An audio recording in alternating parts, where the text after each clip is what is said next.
Lastly, our commitment with CAF extends itself to the preparation towards the celebration of Marques's centenary in 27. We want to broaden our view on his story.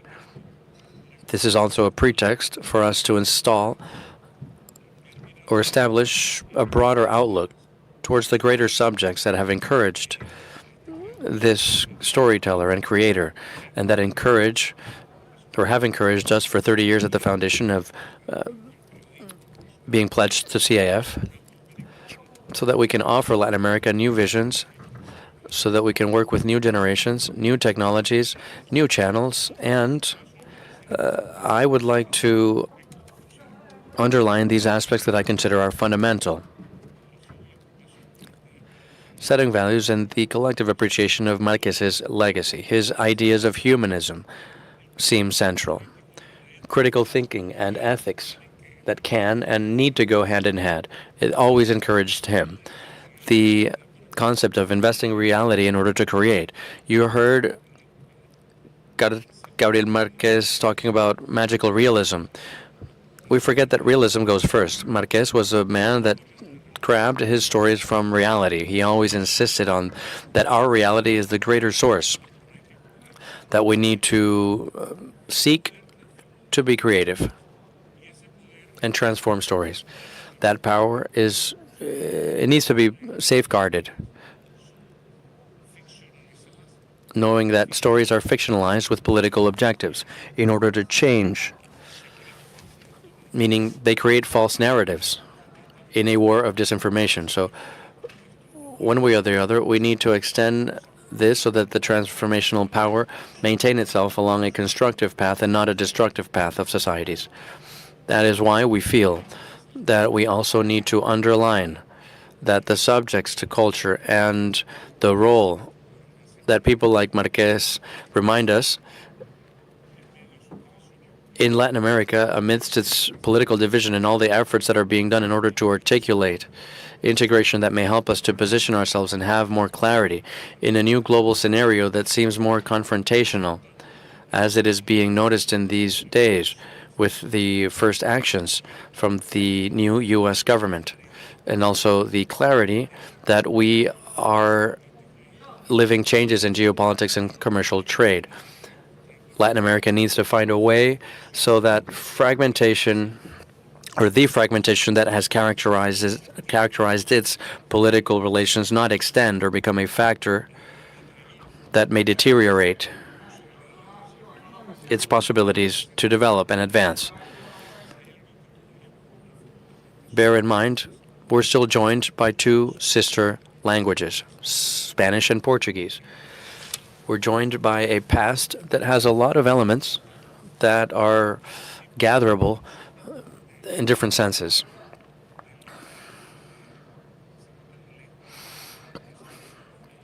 Not only due to the fact that it's the language that our colonizers spoke, but also the language that belongs to our originary groups.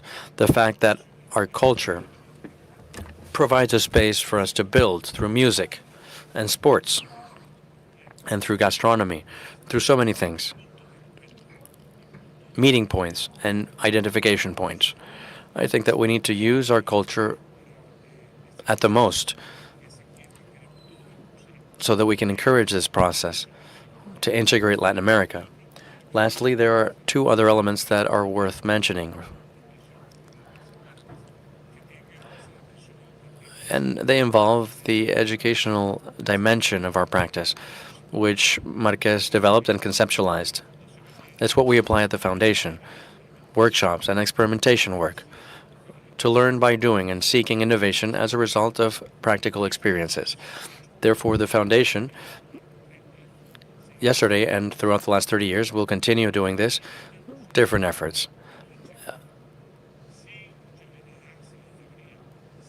Last factor is joy. Without joyfulness, without enjoyment and love for life, we are lost. This is what we are inspired with by inheriting this gentleman. This has characterized our relationship with CAF from the get-go, from whenever we start with Mr. Enrique Garcia Rodriguez, when the first agreement was signed many years ago. in Cartagena de Indias, and then in Monterrey with Cabo. Thank you very much.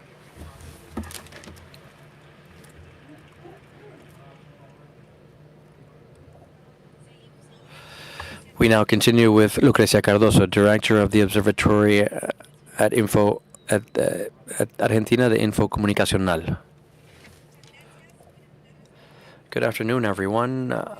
I'd like to congratulate the previous speakers. It's an honor to share our panel in this panel.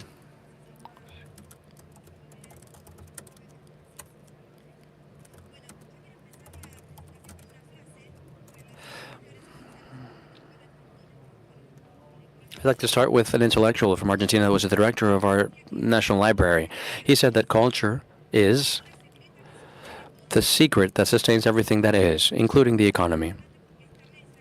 It's important because this table that tries to think about creative economy and culture as a cross-cutting factor is a testament of the true outlook that is behind what we build as culture. Another famous phrase or frequent phrase that we use that has to do with defining our work field is that culture produces identity and produces symbols. It builds and disputes sense, and it also produces labor. It's production and labor.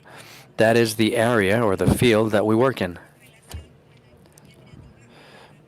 Regarding the creative economy in our region, especially in Argentina.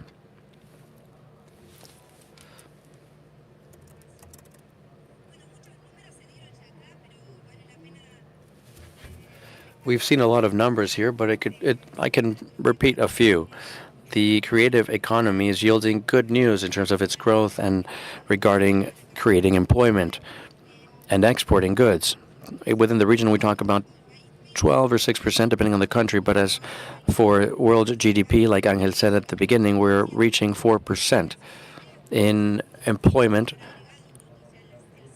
6.2% added value of the employment created around the world comes from the creative economy and culture. It also explains in Argentina and our region, which is the first cause for young employment. This is very important so that we can dimension the challenge that entail. It's not just good news. We also have good news regarding growth and challenges that we have to confront, mainly regarding education and training, data generation, which is what we're going to be presenting, also involving women in the cultural sector, not an irrelevant number, 18.42%. Notice that these numbers reduce when we think about the national art prizes and we think about cinema prizes and orchestra directors, and in video gaming sector, which is about is at about 30%. We need to work and take advantage of this opportunity that implies developing and growing our creative economy to achieve better levels of gender equality and inclusion as a result of cultural work within our youth. Obviously, regarding our exporting capacity, there are also good news. UNTAC talks about $100 million growth between 2010 and 2020. Exports went from $419 million to $524 billion in 24. We're talking about goods and services and the dematerialization that came as a result from the impact of technology in the cultural sector. This paved the way to this growth, and it also talks about new challenges, how to narrow the digital divide, how to manage for our creators and artists to circulate their assets in this digital environment. How do we homologate and standardize taxing? How do we standardize funds to promote culture in our countries? Behind each opportunity, we also find many challenges. In Argentina, we talk about between 12 and 6%, depending on the country. Argentina has 2.6% of its GDP in culture and the creative economy. I'd like to do a parenthesis here because often when we talk about culture, we underline all the symbolic identity, which cannot be put aside. But when we want to share it or compare it with other productive sectors, we'd say that 2.6% of Argentinian GDP is endorsed by culture, and we want to compare when we want to compare it with other sectors. For example, the fishing sector, they add 0.4%. Energy sector 2.25. Hotels and restaurants 2.3. So we are still at the forefront. Culture explains and it represents 2% of what mining and construction represents, also almost a third of what the primary sector in the economy generates, meaning agriculture, livestock, and hunting. This responds to the work that the observatory has enforced and the evangelization of the importance of culture as an engine for development. This is first landscape. There are over 340,000 jobs that were generated in Argentina by the cultural sector. 1.9% of total employment. This percentage grows. Of course, we still confront challenges. Culture work is not constant. It's a bit precarious, and we need to work on inclusion, which includes digitalization of assets. Again, every opportunity represents challenges. Audiovisual sector represents 40% of our cultural income. Over 130,000 jobs are created directly. And when you measure, here I'll go into the second subject relevant to our work, to measure the impact of culture on the economy and the environment, given the relevance that our sector supposes.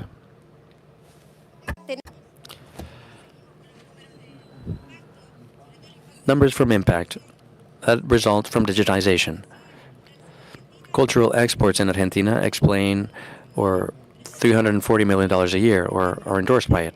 But in general terms, when we say that the creative economy can be a solution to our historic and structural problems in Argentina. Why? Because for us, there are three cross axes. On one hand, it has to generate value, generate labor. It modifies and diversifies the Argentinian labor matrix.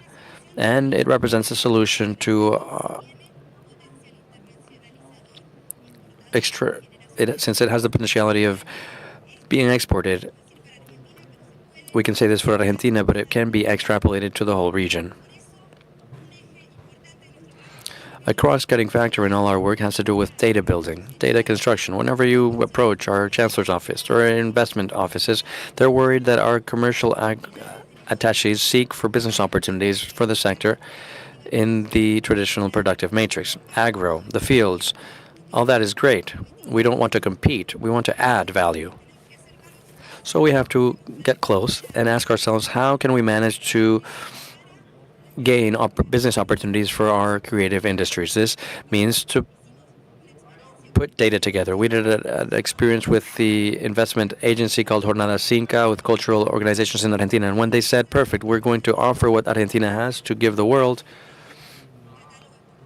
they did not have the exportable catalog of our culture. So we had to work on putting all those services in order, leveling capacities, where we said that our artists and creators can offer what they produce to Argentina and the rest of the world. This is another work area related to numbers. The numbers are not just abstracts, they are all concrete, and they allow us to assess certain difficulties. If you do not get close to the image, you won't see it. Another issue, digitalization. And studying the value change. All these respond to the difficulties that we need to overcome. The gaming sector, for example, in Argentina is very strong. More or less 630 studios for gaming, from global to co-ops for making video games.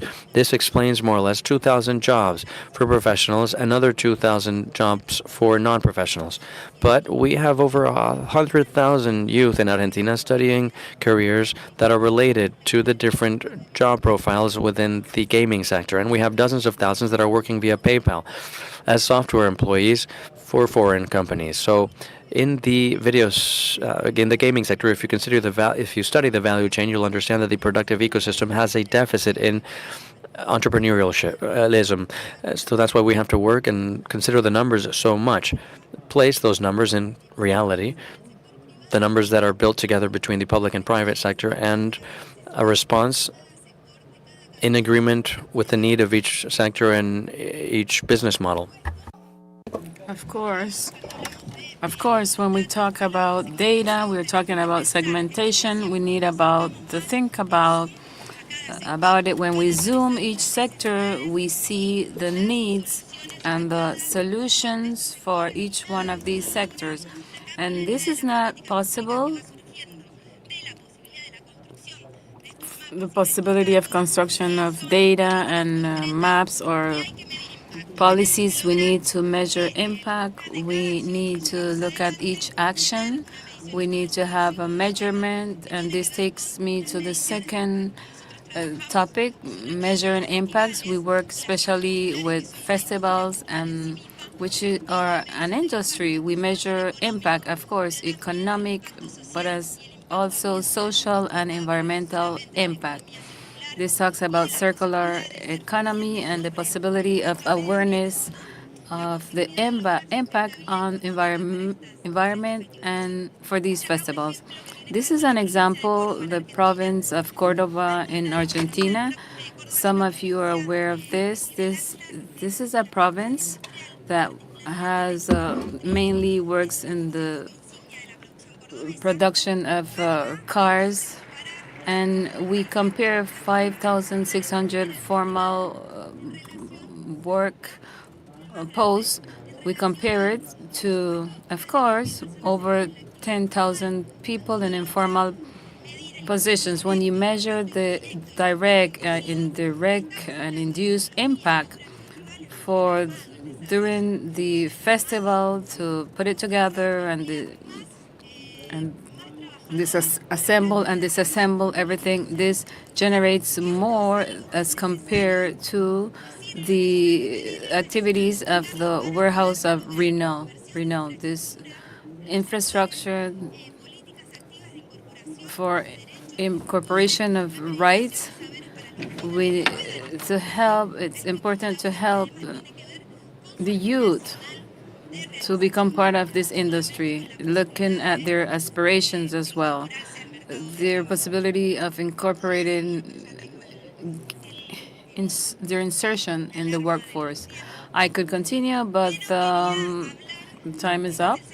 This is the second topic, the study of the value chain, the economic impact of cultural industry, and the social and environmental impacts.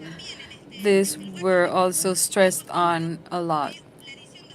Edition 2022 to 2023, 36 tons of less as compared to the previous years. Investment of infrastructures are necessary, but there is an impact that is very important. The third line of work have to do with training. And here I want to emphasize some aspects in relation to the training and the joint force, interjurisdictional. We work with local governments, municipalities, provinces, national government, interjurisdictional, cross-cutting culture. We need to look at the production, environmental, and cultural aspect. It's not only the Ministry of Culture of our countries, but rather we need to look at different ministries of foreign affairs and others and the public-private work. We cannot think about programs, investments that are not aligned with the needs of the stakeholders or artists or SMEs, our concrete cultural production. So this third line, know-hows, we have certain initiatives in terms of the streamings, digital sectors for the youth. We are measuring the impact of these trainings. I could give you examples of several examples, experiences with prisoners, with people of the municipalities of very poor sectors. with the gaming sector. We have incorporated them too, and we have integrated them into the workforce. And to end, some of the examples of the projects that we have carried out in terms of these three axis of work: the studies, training, the indicators, study of the value of train, looking at the realities and the impact and I am environmental impact, the measurement of all of these aspects. Thank you very much. Thank you, Lucrecia. Now we'll continue with Fundación del Saber de Panama, coordinator of projects. Thank you very much. Thank you all for your patience, for waiting during lunchtime. I cannot talk without images, so just a few, but I'm going to pass them quickly, and I will not go over my 8 minutes. This is a personal experience I will share working in a former American base, which has become a scientific and technological institution. The idea of transforming a military base into another for Clayton, and this was created in 1920. It worked for 80 years to protect the Miraflores locks. It was an infantry base formerly. There we go. You can see this. It's facing the canal. You can see City of Knowledge surrounded by the forest. You can see how it looked at the beginning of the 1920s when the construction began. Transforming a former military base. This is now today this City of Knowledge. There was no formula of how to go about this. There are not many experiences worldwide, and I'm privileged to have been able to participate in the work, the cultural aspects. I studied at Barcelona a postgraduate course, and this is a place for technology, for culture, for innovation, and to give it a new significance, a place that was for which Panamanians had no access, and now it has become another place. This is where we carry out the jazz festival, and I'll tell you about it in a bit. 120 hectares, over 120 buildings where investigations are carried out. We have the investigation center, the hub of Latin America, and many other organizations such as the Red Cross. We have these and many others in the City of Knowledge. It has evolved to a specific mission, especially because of the humanitarian component not present in other similar parks in Latin America. This has given it a special characteristic. And after the creation of the hub in 2006, and City of Knowledge was the place to concentrate all of these agencies, we have a synergy between the among the different organizations, international organizations, the companies, the academia, and also others that make this place the concentration of many international cooperation agencies. The administration of this type of scenario requires a lot of balance. It's a place of work for some, it's a residence for others. There are hotels, there are schools, there's an urban park, over 20 hectares of land open to the public. And what I have been able to do, the first activities carried out after 2010, under a tree, we would meet to see the full moon, and it became an activity that attracted many people. We were able to restore the certain spaces to create community because a former base, military base, its function was not to create community. And this is what we want, a community for innovation with multiple spaces. We have a space for urban market. This we have celebrations, symbolic activities like planting flags. This is done annually. Over 20,000 people participate in this jazz festival. So this gives force to the transformation of a base open to everyone, and not only with the jazz festival, but the cinema festival as well, the dance festival, with all of the people who are involved in arts.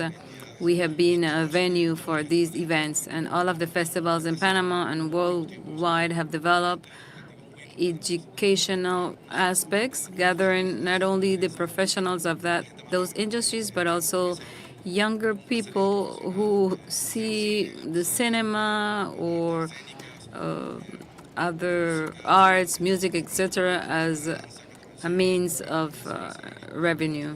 And we have had a lot of learning experiences, collaborating with the best festival, Mark Brewfest. We have been helping for the promotion of artisanal beer.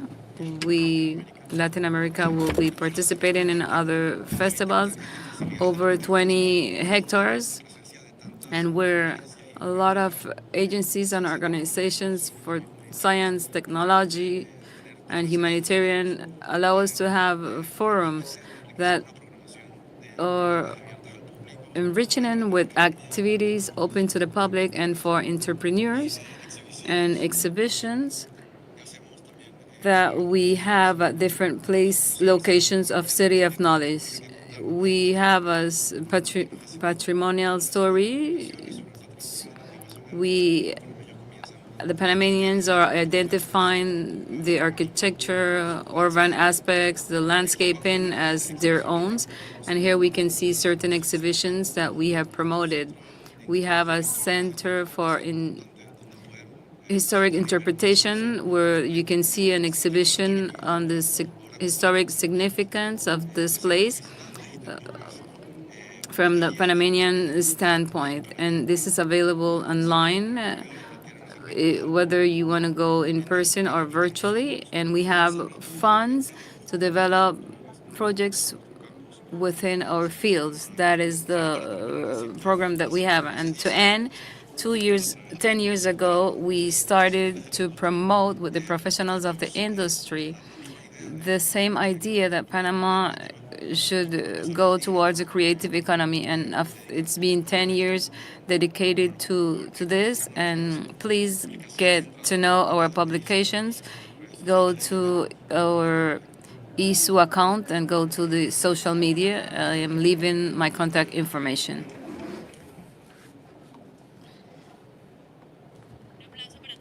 A round of applauses for all of our presenters. Now we have words from Eduardo Mendes, Executive Director of the National Program of Venezuela. We are very happy to be able to be here representing the project that the Master Abreu founded 50 years ago. And the music is a tool. He's a band director for social transformation. The music, the in the bands and the chorus, it's a community action. It's a way of creating space for meeting, for harmony, for creation. I believe these are fundamental elements to foster identity of the youth and children that participate in the system of youth band. We send our regards, our executive director, Eduardo Mendez. Thank you for these words. It's a pleasure to participate, and also with CAF, who has been a partner of this project since its beginnings. They help us to distribute, to diffuse this idea and take them to all of the countries of Latin America. This has allowed the expansion, reaching over 60 countries. As Lionel mentioned, the music generates transformation and changes. It has created a gigantic structure to develop employment, human development, development of communities through the music and through all of the elements related. There's a possibility of working in different aspects in relation to the musical, artistic, management areas for putting together these events. All what has to do with the musical process, besides the musical aspects of the concert. It's it gives the possibility of developing our countries even more. This we promote the financing as well for this.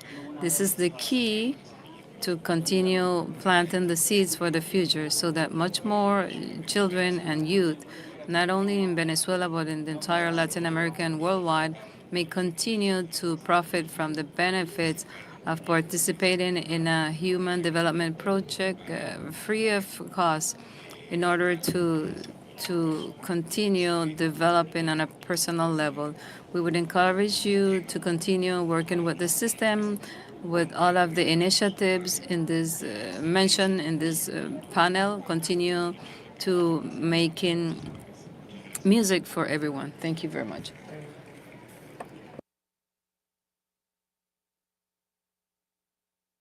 Now, closing remarks by Alejandra Claro, General Secretary of ACAF.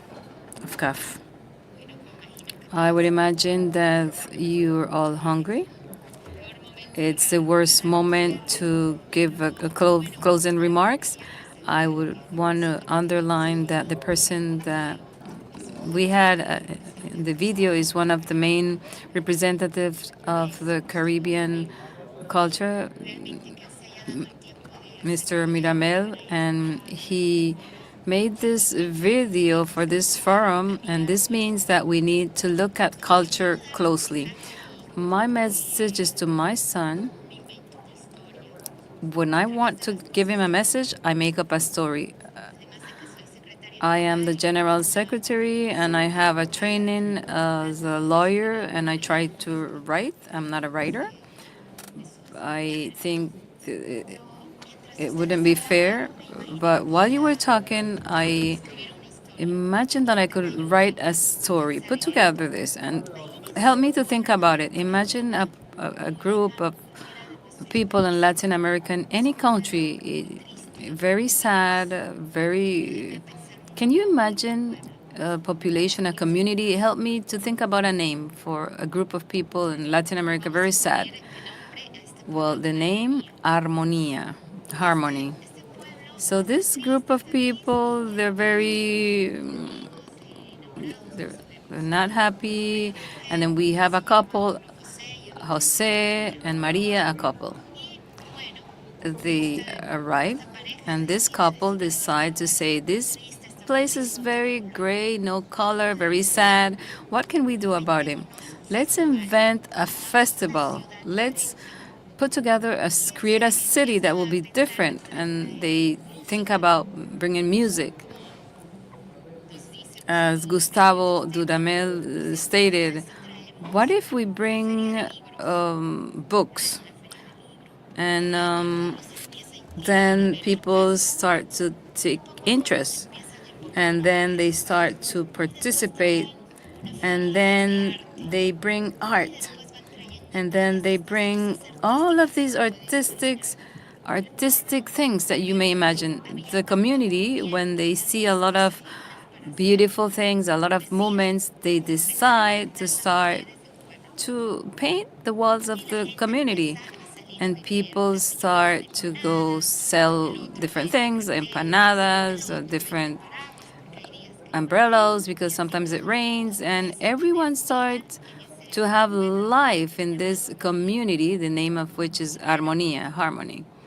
And with so many good news, there's a rumor that is contagious. It goes to other communities. This ugly community where no one was going. No, everyone wants to go there because people felt there was no color. It was, I cannot mention the word. It means that they were unhappy. And people come from other communities, and action begins.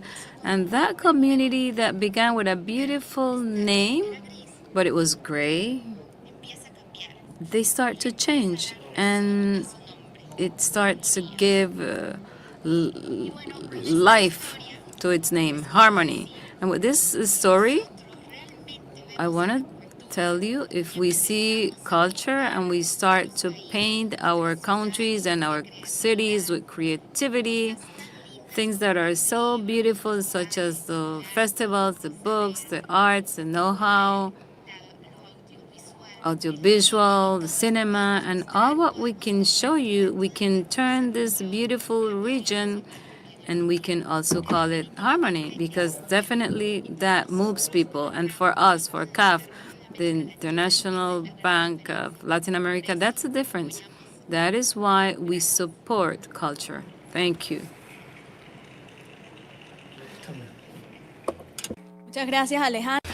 Thank you very much, Alejandra. Again, thanks to our speakers for their valuable perspectives on the impact of culture in our region. Our conversation has helped us to understand how we can take better advantage of culture to encourage sustainable development and social cohesion. We encourage you to continue encouraging cultural activities in your communities. We'll now take a quick break and be back at 3:15 Panama time.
region still has. Historically, the regions had convergence problems given the per capita income from the most developed countries. It's been 70 years where the per capita income from Latin America and the Caribbean is less than a third than a North American citizen. We not only have a low level income, we also have one of the most unequal economies in the world. Despite the huge profits that we've seen in terms of poverty reduction in the last 2 decades, still, 1 out of every 3 Latin Americans and Caribbeans live in poverty-stricken conditions. What does this all mean? The region needs to mitigate and reduce energetic emissions or energy emissions, but without compromising their objective to growth and narrow down the gap. Avoiding from productivity to increase poverty, it makes it even more challenging to deal with the landscape.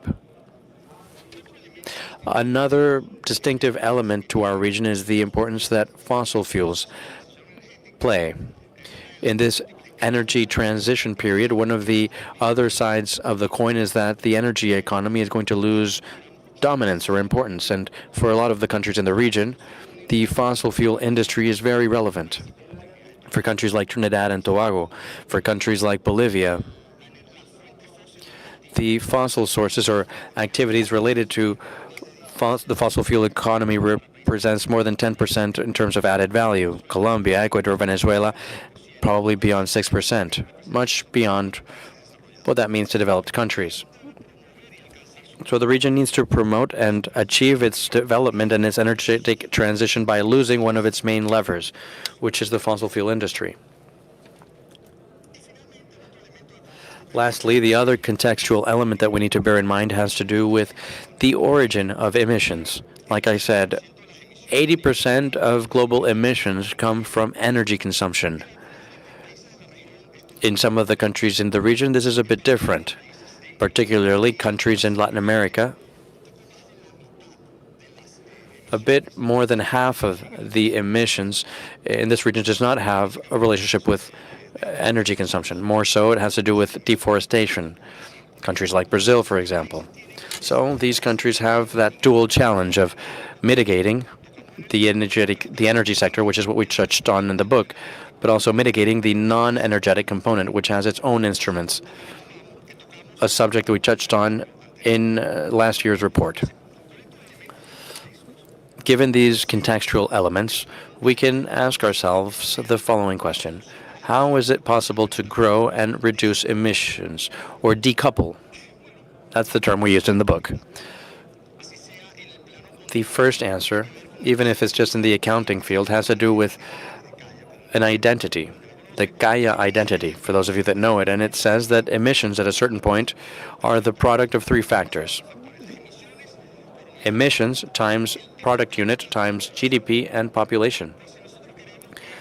If we think or want emissions to fall, then we're committed to it in a context where our population is still growing, little, but it is growing, and we want to narrow the gap down per GDP compared to the rest of the world, meaning that our GDP per inhabitant needs to grow considerably. That can only happen if we see a considerable reduction of emissions per product unit. That is our measurement, if you will, regarding mitigation efforts, and mitigation policies need to be geared towards reducing that factor. The good news, this has started to budge. The thing is, it hasn't budged enough to decouple. This equation gives us a different perspective regarding commitments with the different parts of the region. We've seen a commitment to reducing emissions in the last few years. It's a 1% yearly reduction. Europe has committed to a 3% yearly reduction. If you assess it that way, you would think that Latin Americans' contribution is relatively modest. But if you assess this in a developmental perspective, and if you aspire to grow more than Europe, to narrow that gap, imagine if we grow at 4% and Europe grows at 2%. If you consider the mitigation efforts, it turns out that our mitigation efforts is even above or higher, at least comparable. Something else that's important to mention is that aside from this mitigation effort, it is more than half what the factor has lowered in the last year, which suggests that we need to impart efforts now, and considerable efforts or specific efforts. What's the nature of these efforts to reduce said factor?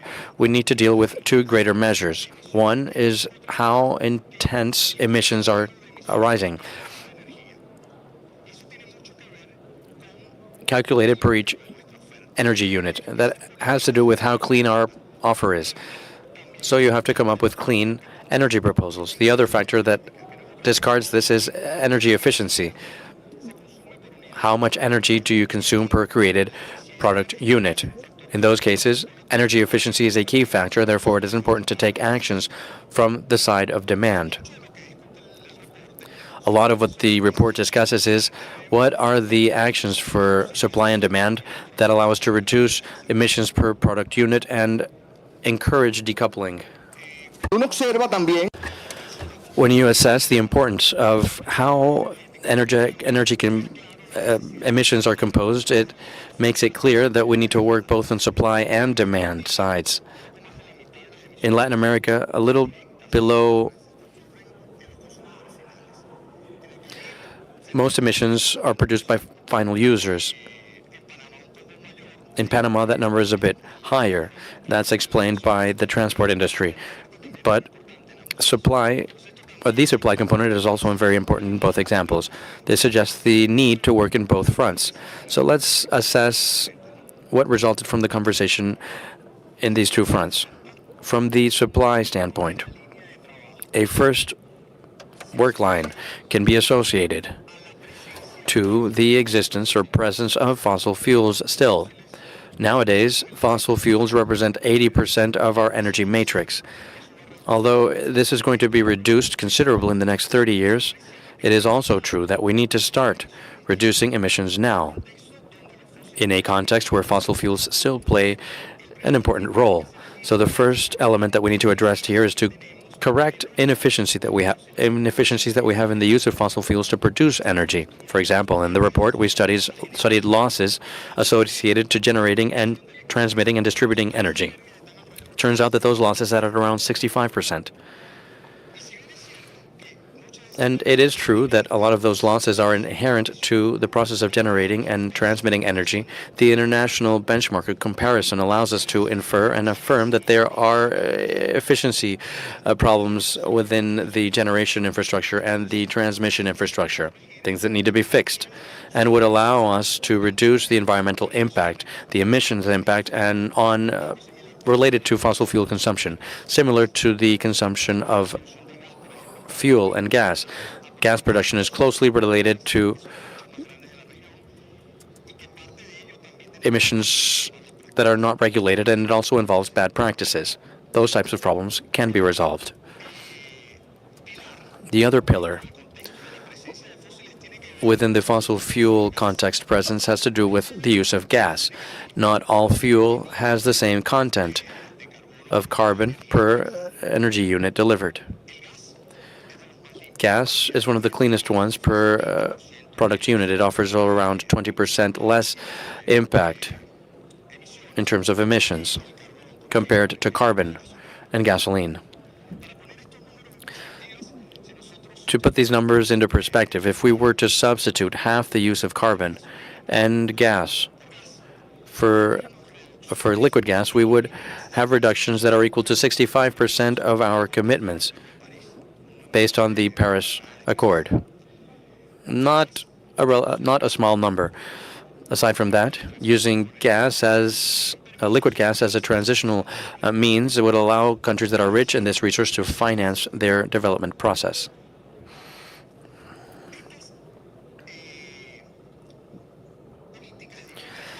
These policies or these actions make sense in the measure that the context allows us to reduce emissions. but they are very inefficient given the greater needs that we have to decarbonate the planet, decarbonize the planet. There are two larger leverages, if you will, that would allow us to improve on emissions related to energy. One has to do with green electricity. Today, electricity covers 20% of national consumption. Towards 2050, the region needs to multiply by a factor of 3.6 in order to cover 40% consumption. That growth needs to be promoted or encouraged by the penetration of renewable energy sources. Nowadays, that represents around 11% of energy generation, and its capacity will need to multiply by more than a factor of 13 towards 2050. That's about 70% of electric energy generation. In that process of green electrification, hydro won't play a role, which is the queen of generation, and it explains why our energy matrix is green and why it won't play a central role. Of course, this process of green electrification has considerable challenges related to intermittency, related to the need to expand distribution channels with technology that has its own particularities, given that we have to generate the regulatory incentives and the incentives for tariffs so that that penetration take place.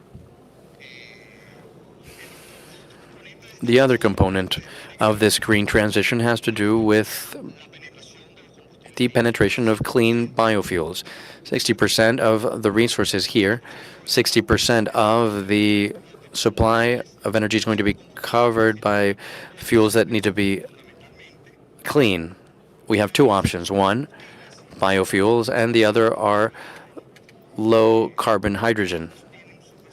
Both have their own challenges. The production of biofuels competes with the food production, and all that has implications on the cost of food and the agricultural sector. So it's important to improve productivity in the agricultural sector, in degraded areas, and in urban sectors. In terms of green hydrogen or low carbon content hydrogen, sees its own challenges associated to distribution and storage costs. Technology is very important in those cases. As for advances on supply are insufficient for mitigation. Here, we also have to reduce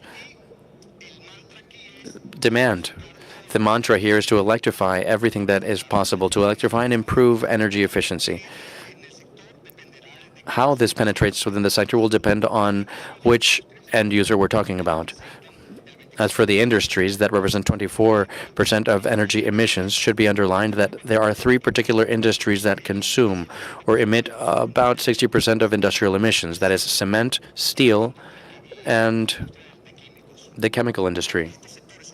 These sectors are very important for the economy, but it's also hard to decarbonize them. Options available involve the penetration of clean fuel, on the other hand, also to transform productive processes so that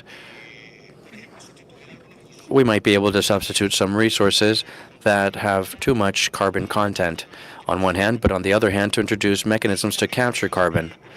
Lastly, principles of circular economy. In the example, speaking about steel, using recycled materials to build electric stoves reduces emissions in steel. As for the public transportation sector, transportation also represents about a fourth of the region's emissions. In that case, it also depends on the sector that we're talking about. If we're talking about transporting people in cities, the greater policy is to migrate from individual combustion transport to public transportation, ideally electric, complemented with walking and cycling, which invites us to transform our cities. As for heavy load transport, the electric option is not viable, and instruments to mitigate can involve the use of clean fuels. Whenever the scale allows for it, we would be able to use trains or railways. Lastly, logistic efficiency. The majority of our trucks are going around at a low efficiency, which increases emissions per product unit. So there are opportunities to improve in that case. In the household, there's a low responsibility in terms of direct emissions, but it's important to improve efficiency there as well and raise awareness on the use of energy. Perhaps even changing devices in the house to make it more efficient. It's also important to assess households and consider the energy transition as an opportunity to narrow gaps down that still exist. And there are two important elements that I should underline here. On one hand, despite the fact that we've improved on electric penetration, there are still urban-rural gaps that are considerable in some countries of the region. On the other hand,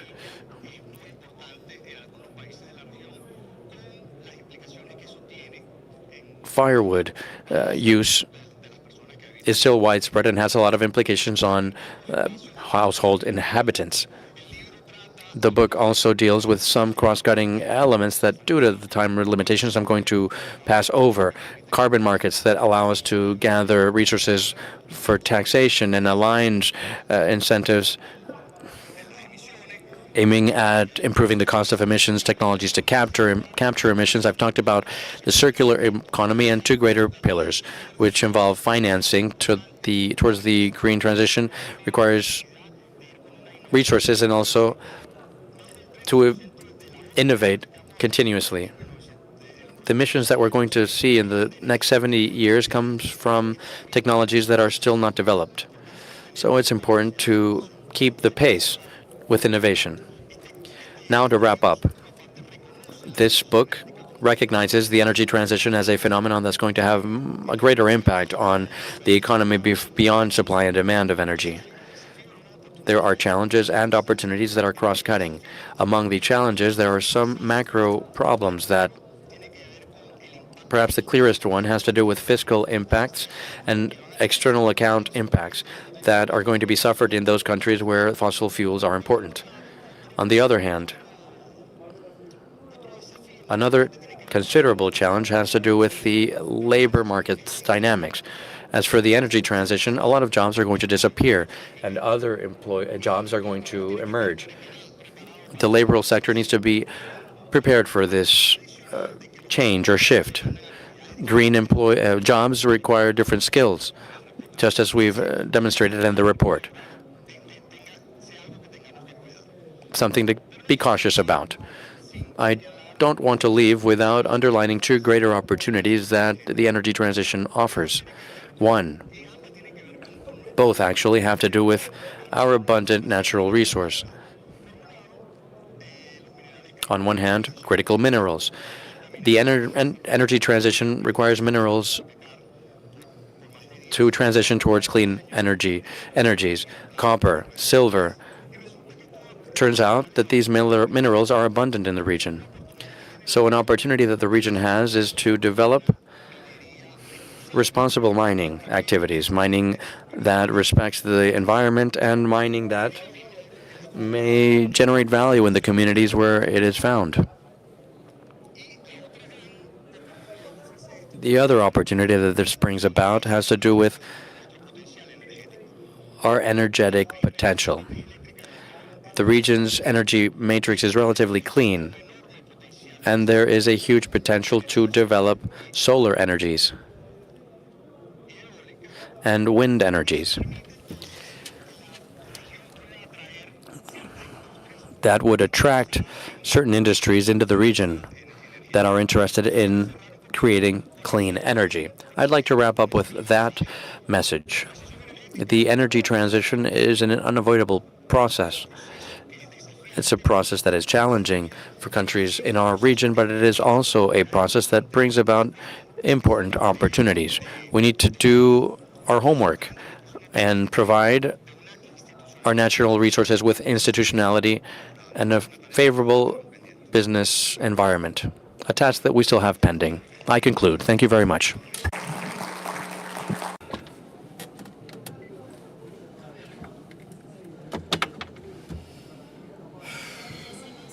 We thank Mr. Fernando Alvarez for sharing his ideas and energy transition. These ideas are important for a sustainable transition in our region. Latin America financing sustainable development. We see how to finance sustainable development in Latin America. Jose Manuel Salazar Shuniza, Executive Secretary of CEPAL. Go ahead, please. Welcome.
Good afternoon.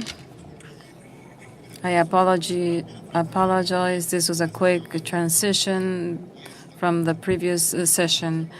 I will send my regards to the colleagues of ACAF and from the Center of Development of the OPE, our partners in Latin America Economic Outlook, Leon, and the person in charge of press, business, and information of the EU in Panama. It's an honor to welcome you to this session, short session, where we will reflect on the joint work that we have been carrying out throughout the years.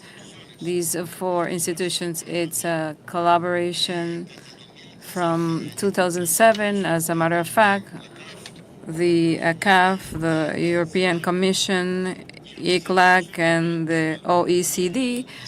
And it's not only a window of opportunities, but also a way of identifying roads towards a more productive, inclusive, and sustainable trail. We have an important topic, the report that we're presenting, the financing for sustainable development. This is a topic very important in a context marked by the structural challenges which we have been talking about this morning, larger changes in geopolitical aspects, economy, and the scenario, international scenario. The ECLAC we have been mentioning, and those who were in the panel where I participated, we see three traps and lack of capacity to grow, weak mobility, weak social cohesion, and lack of institutional capacities, and lack of complex governance. Looking at these three traps will imply mobilization of public-private resources. It's not only about money. It also has to do with top or technical capacities to think about the future, capacity to manage transformation. But one element is money, the financing. And in that respect, the topic, the fiscal spaces, capacity to mobilize internal resources, but also to reduce the debt and reduce cost and indebtedness, and to mobilize resources in the private sectors. These are all important topics. Globally, it's key to advance the agenda for the financing internationally, and the tax aspects. This is a conversation that is ongoing. The UN has a key role in the agenda, and the elements of this agenda are clearly in the pact for the future. And there's also, during the last meeting of the G20 in Brazil, the conversation is ongoing. We have been talking about this. We have been discussing a lot, and haven't been to advance a lot. So that's the challenge, especially before the fourth international meeting and financing for development, which will be celebrated in July in Sevilla, Spain. Locally, it's important to mobilize both public and private resources, including the need to strengthen public finances, looking at tax aspects in the region. They're very regressive, and they're based on added tax values, and this is paid especially by the low and middle class sectors as compared to those that have more wealth. In many cases, there are ways to evade these responsibilities. Having said that, the quantification and closing of the gap in financing is important.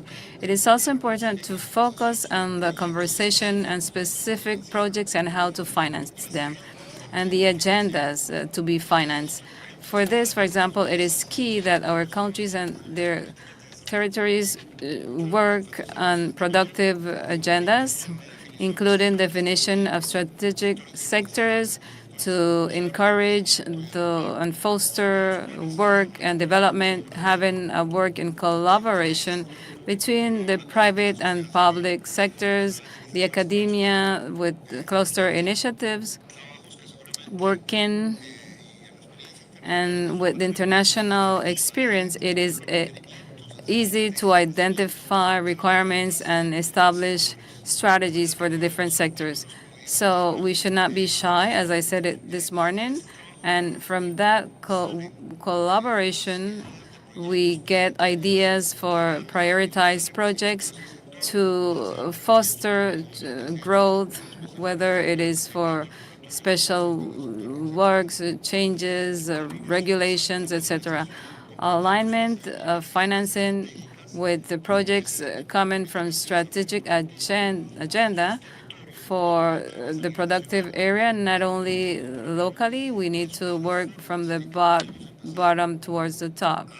And we can, in this way, we can start exiting or freeing ourselves from these traps. This international forum of Latin America, where we're all participating today and convened by ECLAC, allow many key stakeholders to collaborate regionally in the context of each country. We have the private sector, multilateral companies, public sectors, among others, and many of our countries and their territories have been working in policies for productive development on which we can focus for part of the financing according to what we identify. And this is led by a bank such as the CAF, which is growing, and its portfolio of investment has been growing. As Mr. Granados mentioned, they have concrete objectives to place funds in all of the countries. To end, I would like to state that you have the support of the ECLAT. We will continue working for local solutions. As you know it, ECLAC is a think tank, but it's more than this because it's geared towards action. We serve with intergovernmental bodies, ministries of finance, of social policies. We have ministries in charge of digital transformation, agencies in charge of gender, of course, and we will have a meeting to discuss on gender in Mexico in August of this year, etc., etc. And certainly all of these topics for productive development, we are dealing with it, working with CAF or BID, International Development Bank, or other development banks and institutions. So that's my message. Again, I'm very pleased to be able to continue working in this partnership that is so crucial with the help of the EU and the CAF, where each year we choose an important topic for the perspectives of development of the region. Thank you very much.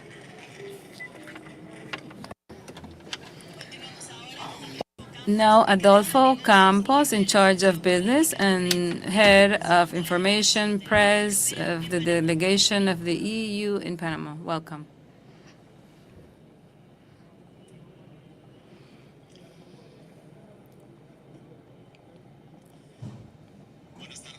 Good afternoon to everyone. As a partner of this important initiative for the EU, I'm pleased to be here in this important event organized by the CAF, as it was announced by the Executive Secretary of the ECLAC. We are given the perspective for Latin America 2024. The report for this year is centered in a key aspect: how to finance an ambitious agenda in Latin America and the Caribbean to foster the development that is sustainable and inclusive, leaving no one behind. Investment, public and private, is essential for the objectives of sustainable development. This requires a change of paradigm in the way to approach financing for development, something that from the EU we are adopting as a priority. Our model of cooperation is evolving. We use official aids for development not as a main pillar, but in order to get other sources of financing, especially private investment. The Global Gateway strategy is our vision to steer this change. Global Gateway applies an integral focus that goes beyond physical infrastructure.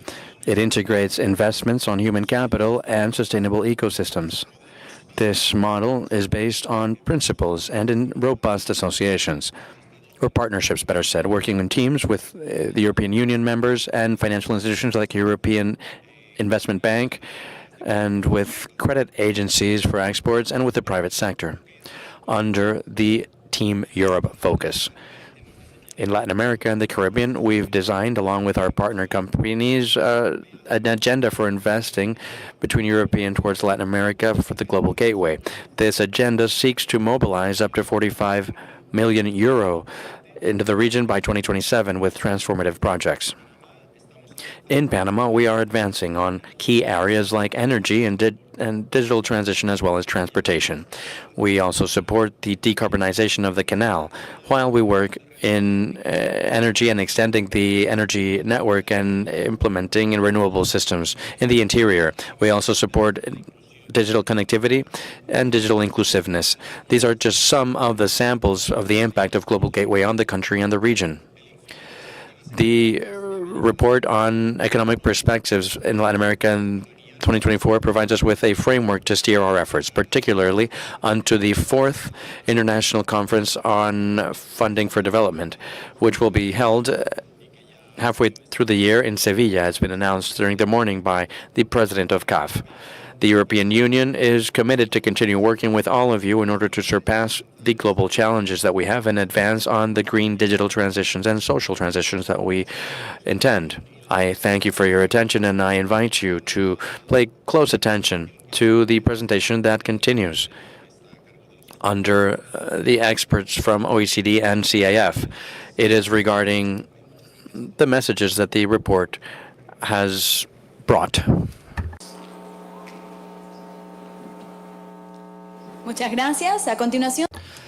Thank you very much. We now have a few remarks from Draga, the director of the Development Center at OECD. She was not able to join us today, but she's sent the following video. Sergio, Executive Secretary of UNACLAC, dear Jose Manuel, Head of Political Affairs of the European Union in Panama, dear Adolfo, dear participants, it is a pleasure to address you for the presentation of the 2024 Latin American Economic Outlook as part of CAF's International Economic Forum on Latin America and the Caribbean. I am pleased to do so with our dear co-authors, CAF, ECLAC, and the European Commission. This year's edition of the LEO centers on a critical and timely issue, financing sustainable development. The choice of this theme came very naturally. In recent editions of the LEO, we explored the challenges and opportunities of advancing the green and digital transition. The report also identified investment as a key driver of inclusive and sustainable development in the region. Yet, a pivotal question remained: how can we mobilize the large financial resources needed to enable these transformations? To understand the scale of the challenge, let me share a striking figure: $99 billion. This is the annual spending gap that needs to be filled for the region to achieve the Sustainable Development Goals. The region faces pressing constraints. Firstly, fiscal space is tight, so governments have little flexibility to allocate new resources. Secondly, many countries in Latin America and the Caribbean bear high levels of debt with a heavy burden of interest payments. In 2022, the ratio of debt service to tax revenues in the region reached more than 12%, well above the OECD average of 4.8%. These realities demand ambitious and innovative solutions. First, fiscal reforms can support domestic resource mobilization, promote a more equitable society, and foster entrepreneurship. Second, developing innovative financing instruments can channel existing resources towards green, blue, social, and sustainable development objectives. Finally, promoting regional financial integration can expand access to capital markets, making them more efficient and improving liquidity. Before I conclude, let me share with you that we are confident that this LEO can contribute to bring a unified voice to the global discussions around a renewed international financial architecture. The upcoming 4th International Conference on Financing for Development in Sevilla provides a unique opportunity to define a regional agenda and ensure its priorities are heard and acted upon. You can count on us and this new LEO to champion this agenda and drive it forward.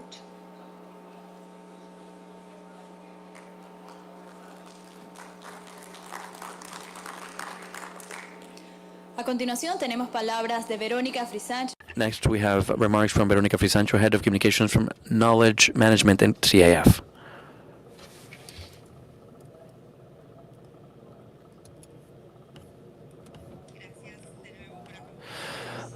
Thank you for joining us at this launch. I'm going to play two roles right now. I'm going to present and also do an introduction and then delve into the subject. The only thing that I need to add to what's already been said by my partners is to underline the value of this institutional cooperation. Above all, obeying a Latin American outlook, but it also integrates an outlook that comes from other parts of the world like the European Union and OECD and ECLAC, which have a different perspective and provides with a wealth to compatibilize our focus and arrive at a consensus on what to publish in the book. Without further ado, let's start with Juan, who follows me. I kindly ask that you be brief in your statements. The objective here is to narrow down gaps in funding for the region. As we will see in a few seconds, these are important gaps, And they are not going to be eliminated by supporting or getting support from the public or private sector. In fact, external financing is not going to resolve the gap either. In fact, given the calculations that we've done within CAF, only 9% of financing for our countries comes from external sources, and half of that 9% comes from multilateral sources. Having said this, what the book does is to explore what opportunities we have to generate fiscal savings and generate or stimulate capital flows and improve access to financement so that we can narrow these gaps down.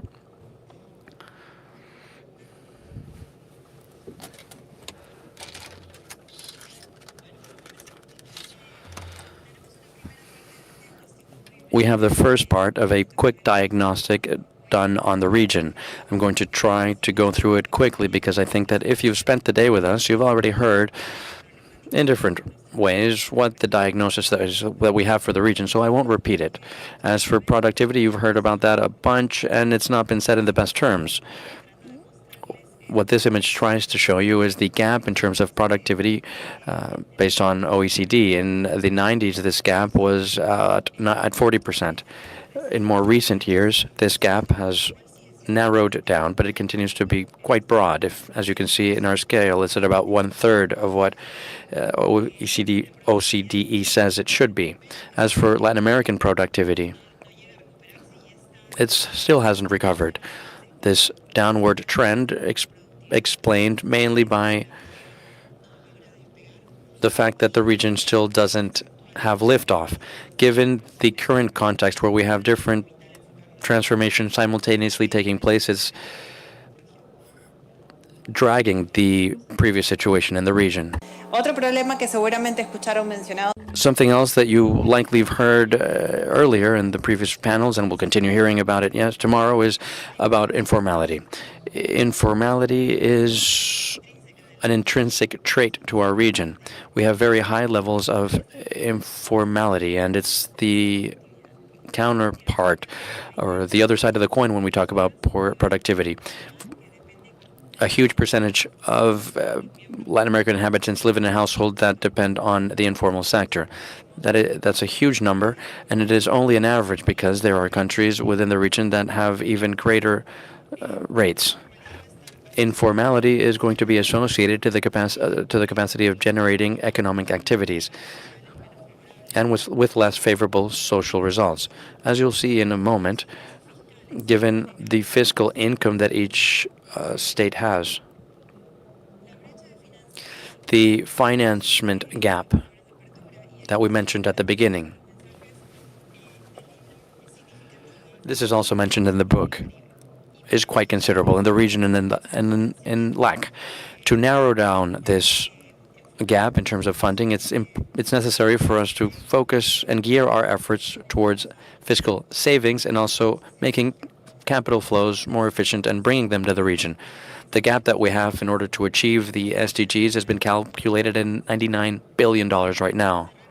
Narrowing this gap down is clearly a challenge, and the report is now focused on identifying what are the mechanisms that we have at hand so that we can get closer to this objective.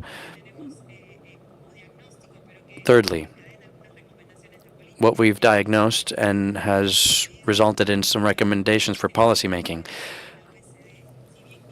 The region is way below OECD recommendations. Tax collections for OECD is about 34%.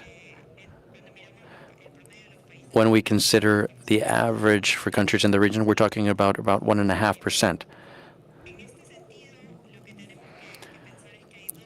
What we need to consider here is that there are two channels that affect this low collection rate. One involves informality and also the structure itself, the fiscal structure that we have, which is shown in the following slide. Here we compare the average fiscal structure between OCDE and countries from the region. What we notice is that while there is a burden in OECD of 23.6% due to sources coming from personal income tax, this percentage is only at 9.2% in the region. In Latin America, in Latin America and the Caribbean, we are getting more support from indirect taxation, like, for example, taxing over goods and services that are more regressive and end up having the opposite effects of a tax collection system that seeks to narrow gaps down.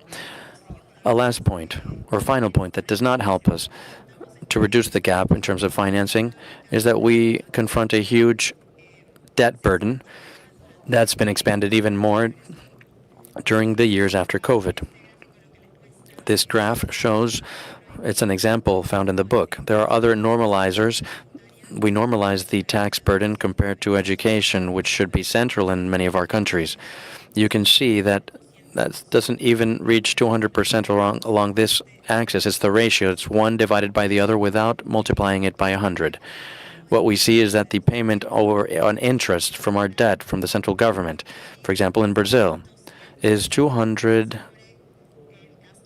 over the expense in education in the country. It is a scale or range that escapes common sense, or the sense, or where we should concentrate our efforts, better said.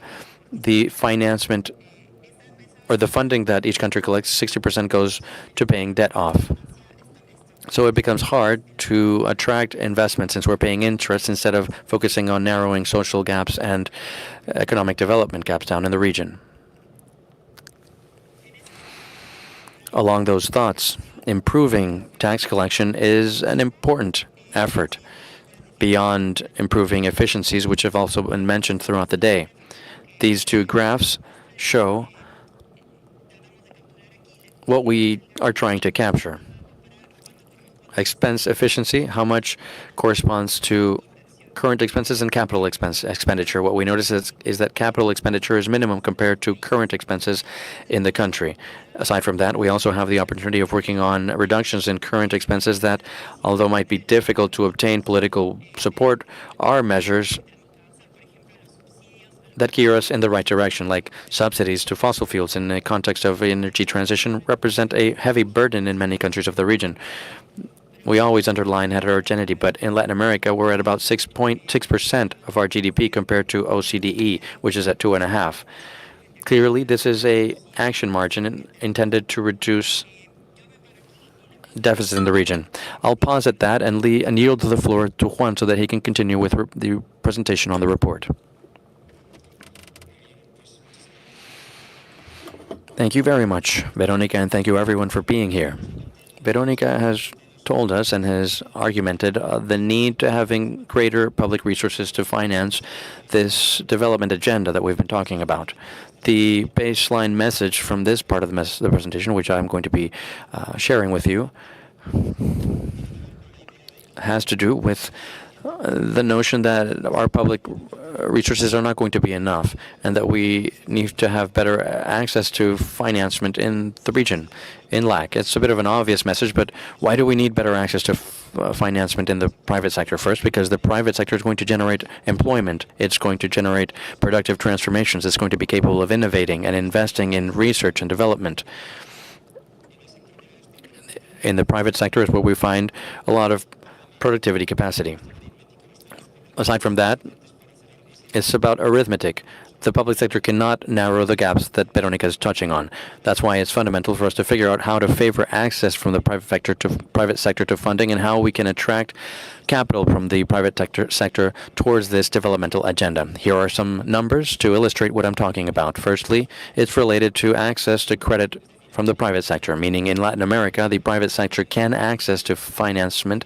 They can access to it through the financing system. But what we've seen is that there has been an increase in the importance of the financing sector as a supplier of credit. We're seeing about 50% of credit towards the private sector in Latin American economies, but that is considerably far from the levels that we see at OECD, more closer to 80% of credit compared to GDP, of course. If we compare this with emerging economies, countries from Asia, the levels of credit for the private sector as a percentage of GDP are at above 50%. If you want to compare Latin America with disparate countries or growing countries, we see that there's a huge gap and credits need to flow more easily. From that standpoint, not only from companies and the private sector, but from families and financial inclusion. We need to recognize that the region has improved, but we still have a level of access to banking accounts that is at 56% for over 15 years in the region, comparable to over 90% in OECD countries. So that's another challenge in terms of financial inclusion and granting access to the economy. Going back to this fundamental idea, how can the private sector access financement? We could spend some time talking about how the larger companies are gaining access to financement, but if we have time today, I'd like to focus more on how small companies, how SMEs can access financement. A good part of the Latin American market is informal, and financement for them is even more difficult to reflect here quantitatively. Any argument that I might show here is intensified when we talk about the informal sector. But let's focus on the formal sector. What we see is that the SMEs have particular difficulty in accessing financement throughout Latin America and the Caribbean, due to different reasons. Here we show some of them in the left. One of them is very important: the lack of capacity that they have in order to offer guarantees to those who are loaning them the money. These are small-sized companies with reduced assets. Therefore, the collateral that is usually offered is inexistent or too small. That's a considerable barrier and an area where public policies and developmental financial policy makings can help. We not only focus on regulatory barriers, but also considering the costs for access for financing is affecting SMEs the most. We see this in the graph on the right, with differentiating factors on interest between large and small companies. So far, I was only talking about access to credit through systems that are more traditional, very advanced in Latin America, but what is less developed, other channels to access, especially in relation to capital markets. This applies to many countries where they have in existence or very few or not very well developed. In terms of other variables, we see levels that are quite reduced. Many companies go abroad to obtain finances.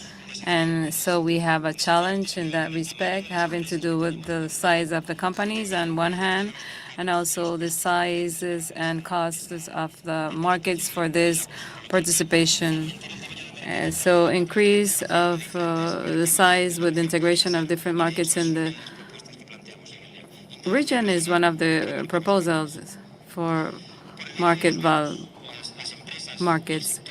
Bonds for the private and public sectors. They can issue bonds for financing.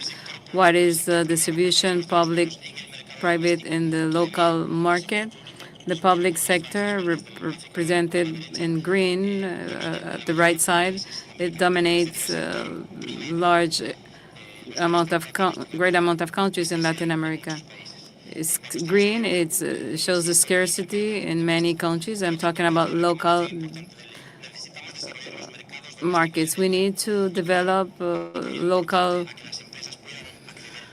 markets, allowing access to these mechanisms, giving support to reduce the cost for issuance. These types of barriers that companies are facing to access public policies for development of these markets. Internationally, we were talking about the local scenario. What's happening in the region in terms of issuance of international bonds? We have good news in terms of issuance of new financial instruments for green, blue, or sustainable development bonds. SS and B is what we call in English instruments that are used more and more in the LAC area. These types of instruments represent 1/3 of the issuance of bonds of countries or stakeholders of Latin America. Economic actors, fundamentally, then issued by the governments. 3/4 of these bonds come from these countries. And this is where Latin America is a pioneer. Uruguay and Chile are two of the first countries worldwide which have issued a bond linked to sustainability. They, you,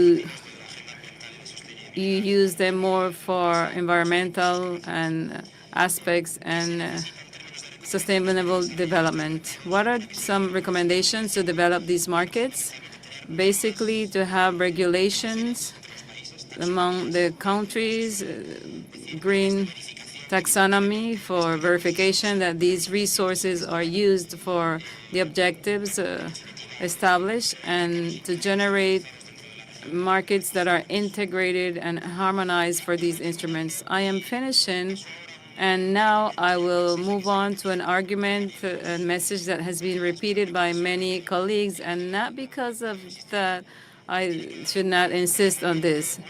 A particular moment that we are living, experiencing internationally, and the opportunity to have important reforms to the architecture and to take the voice of Latin America and the opportunities in the region in these international discussions on financing. We had the meeting of Paris. I'm not talking about the Paris Pact for P. We have also the meetings, the summits that we have had and the summit for for sustainable development, which will be held in Sevilla. These are opportunities to take a unified voice as in terms of what Latin America can contribute in this discussion. And to end, a message by the EU. Adolfo has explained this, so I will not give too much detail. How the international partnerships are fundamental for this agenda, particularly the alliance that is being developed by initiative of the EU for Latin America to mobilize private capital to generate sustainability standards, employment. This is fundamental. Adolfo explained it much better than I can do it, so I'm not going to give you details. I will end my presentation. Thank you very much. This was a summary quickly of a report that is over 300 pages long. You can review the summary with this QR code or the entire document that is about 350 pages long. Thank you very much.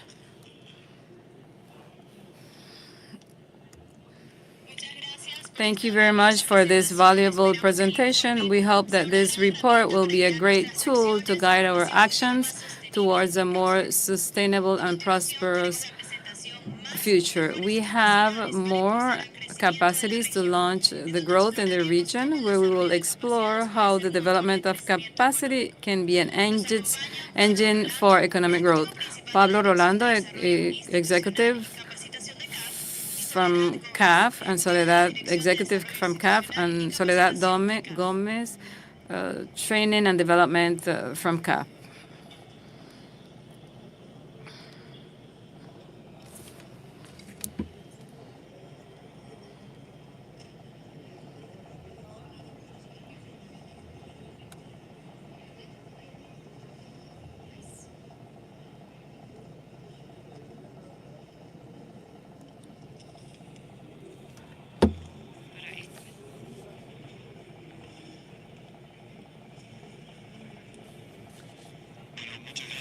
Thank you very much for being here. We understand that we are one of the last ones, so we hope not to bore you. I would invite all of those who are outside of the room. You can join us. Welcome. Thank you. Hello, good afternoon. I'm Soledad, and with Pablo Rolando, we will present more and better capacities to foster the growth of the region.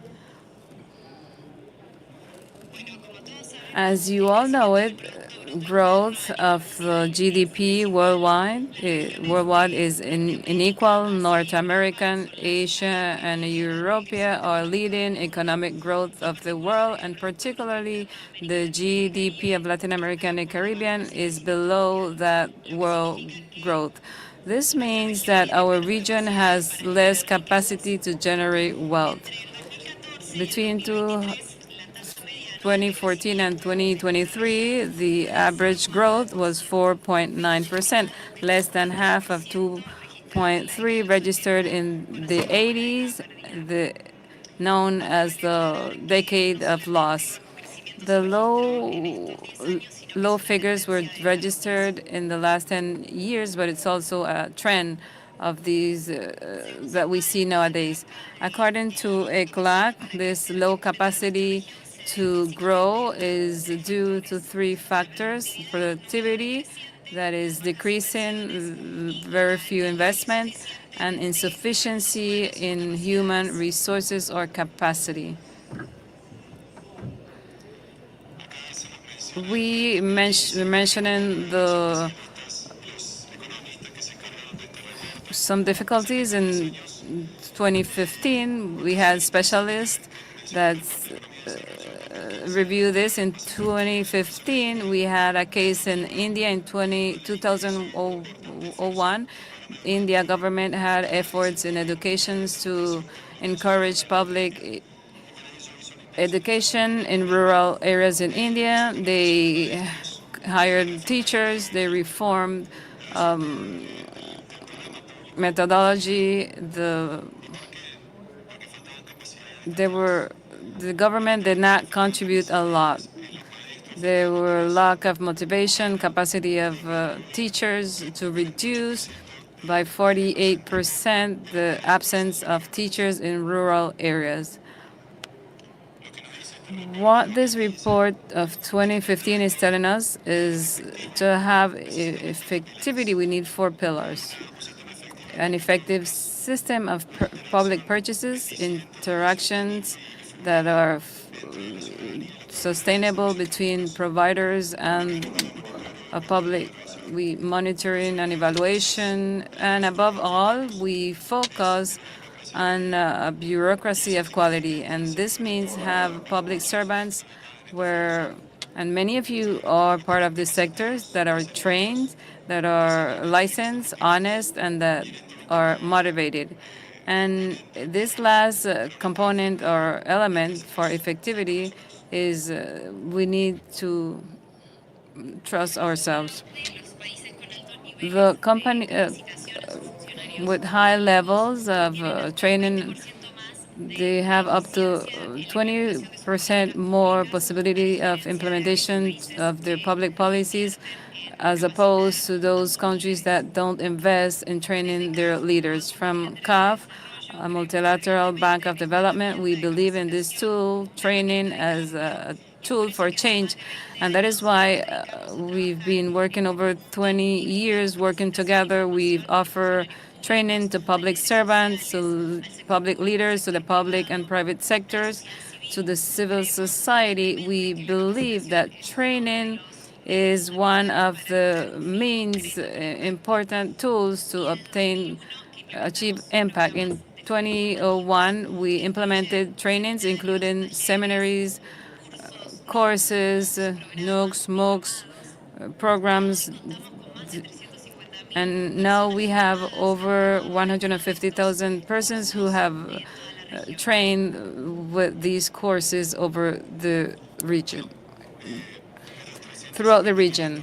These 350,000 students that were part of our programs during these 25 years, we want to stress, and the diploma and public affairs and that of leadership. These are two programs that are over 25 years old, and we have new editions for 2022 and report these results.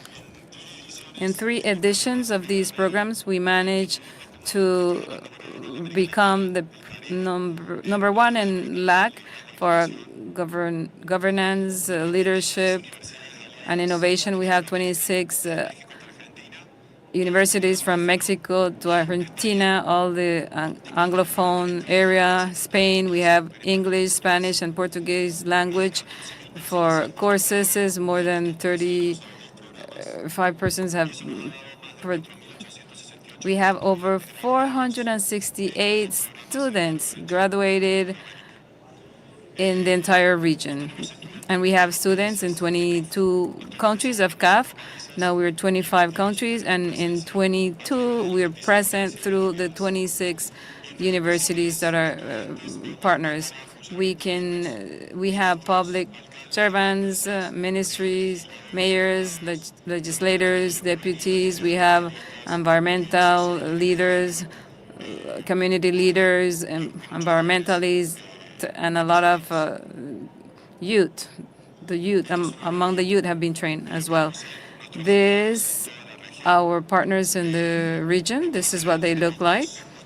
Generally, we have two partners in each country, and we're the only program in governance and leadership that is offered in the entire region with so many partners in a hybrid format, courses online and in present, courses by CAF and by the universities, and the students have presented over 1,500 projects with local impact, and they put these together, or they use them in the institutions where they work.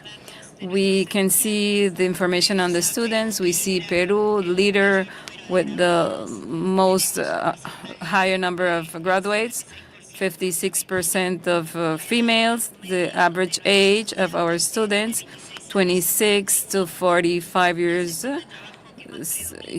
Predominant sector, the public, private, and others. And beyond numbers or figures, our students are real persons, and they have stories of success. And that's why we invited 3 outstanding students that we have in Panama. And we work in Panama with IESA and with the USMA. And Dominique is here to tell us about his stories, Jean-Marie as well. And finally, we're waiting for Stephanie, who is the mayor of Arraiján.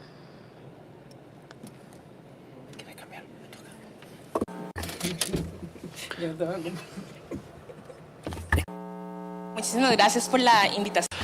Thank you very much for the invitation. First off, my name is Dominica Cruz. I'm a specialist on social responsibility for about 16 years. I apologize if I started in this problem between 23 and 24 and was part of the leadership summit in Paraguay, youth leadership, that is. One of the things that I can see from your program that's helped me a lot as a leader is, first off, to have an inclusive outlook, bearing in mind the role that companies have, companies that help us to contribute to growth as an engine.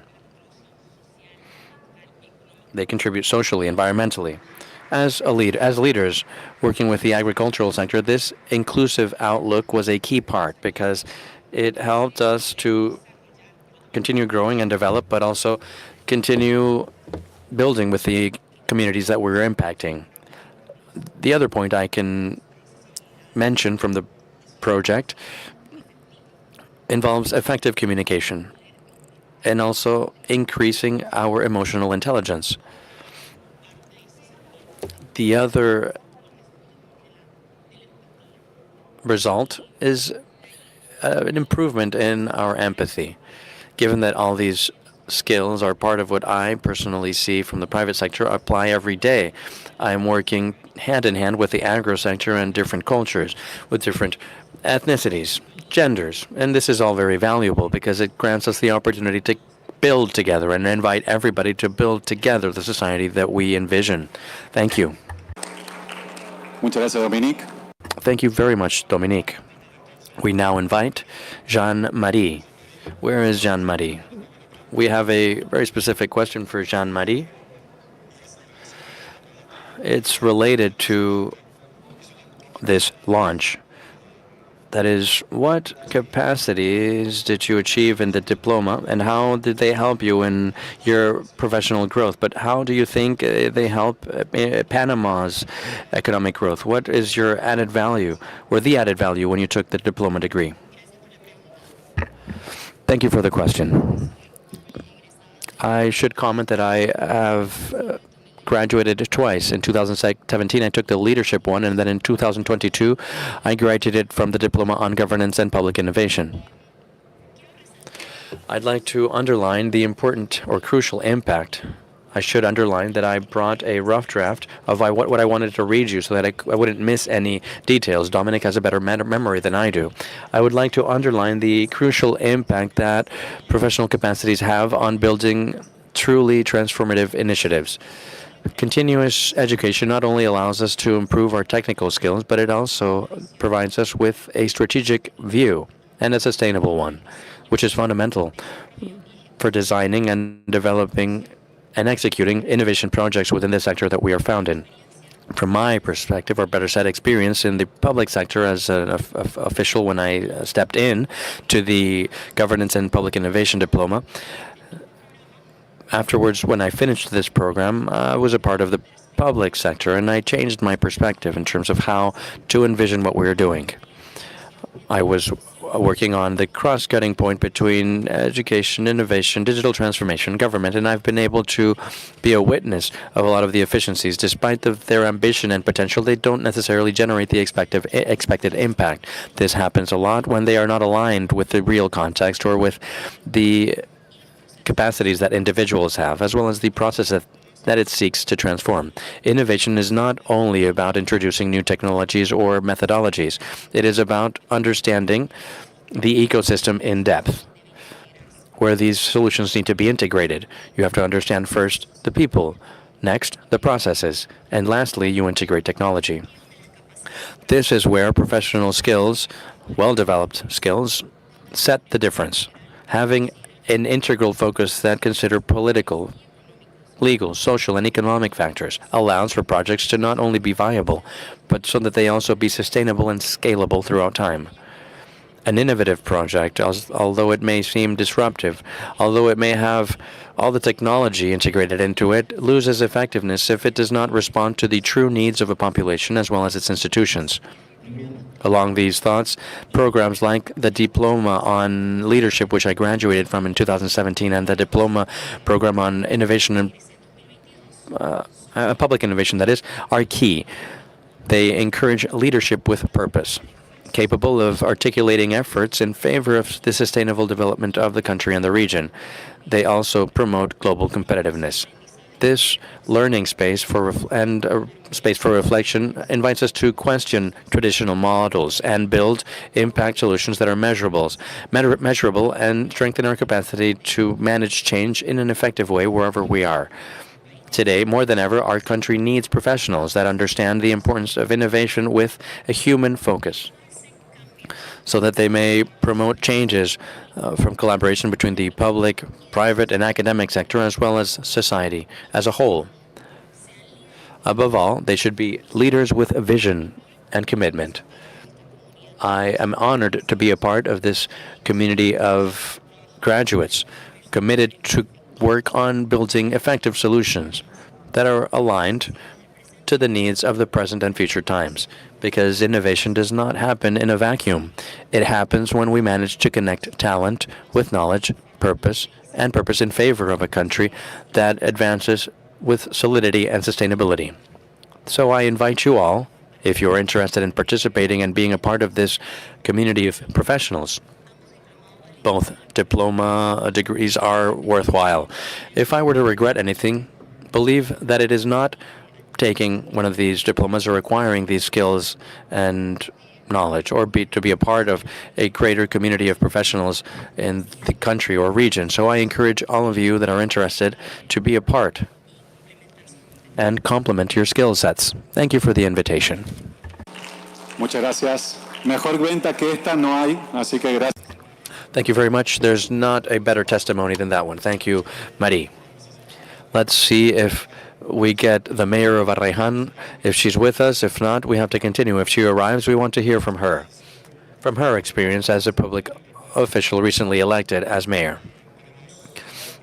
We have very few minutes left, and we want to present some experiences that we have from other countries. Like we said, we have programs in English and Portuguese, and we consider that it's important to raise their voices from those countries. Today, I'd like to invite all of you to be a part of the Transformational Leadership Program. I would like to invite you to dream together so that we work with a purpose.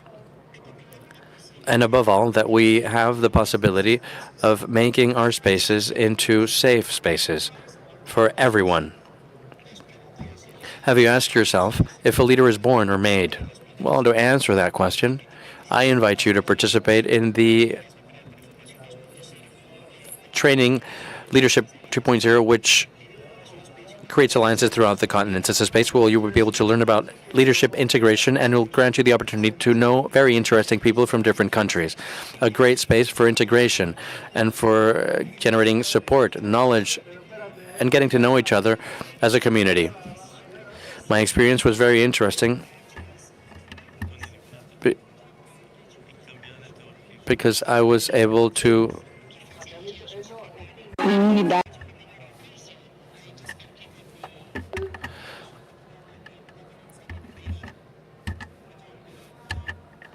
School of Business, and I am pleased to have participated. It was very beneficial, it was intense, it was intriguing, it was very detailed, and we got some excellent and broad perspectives about what's happening globally, what's happening locally, what's happening in some of the other continents, etc., and new perspectives to enhance the work that we do as leaders, as board representatives, and as senior officials in government. So I really want to thank the partnership for permitting me. And please.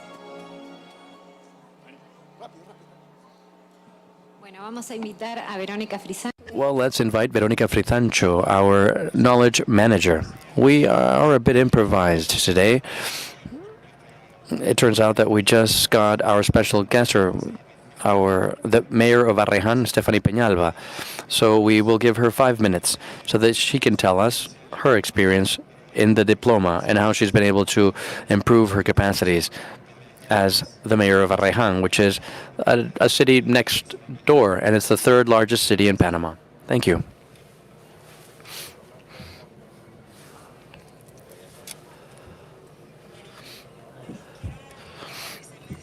Today, I would like to share what matters the most.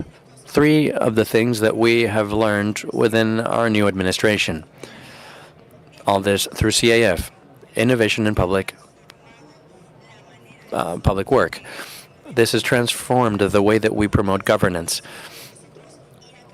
That way, we can reduce or eliminate a system that was depleted, that is outdated, and that is rotten.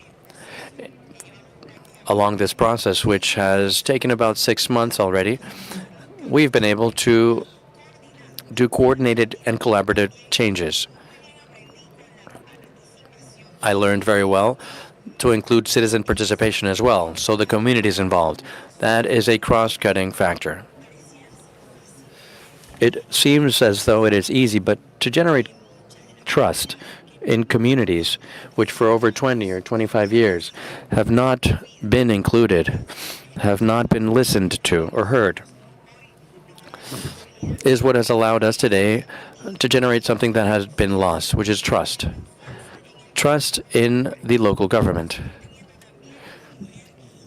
As a woman, we play a fundamental role in decision-making processes. We've applied mechanisms of citizen participation, which we also learned about. We learned how we can build connections and comparative experiences with other countries.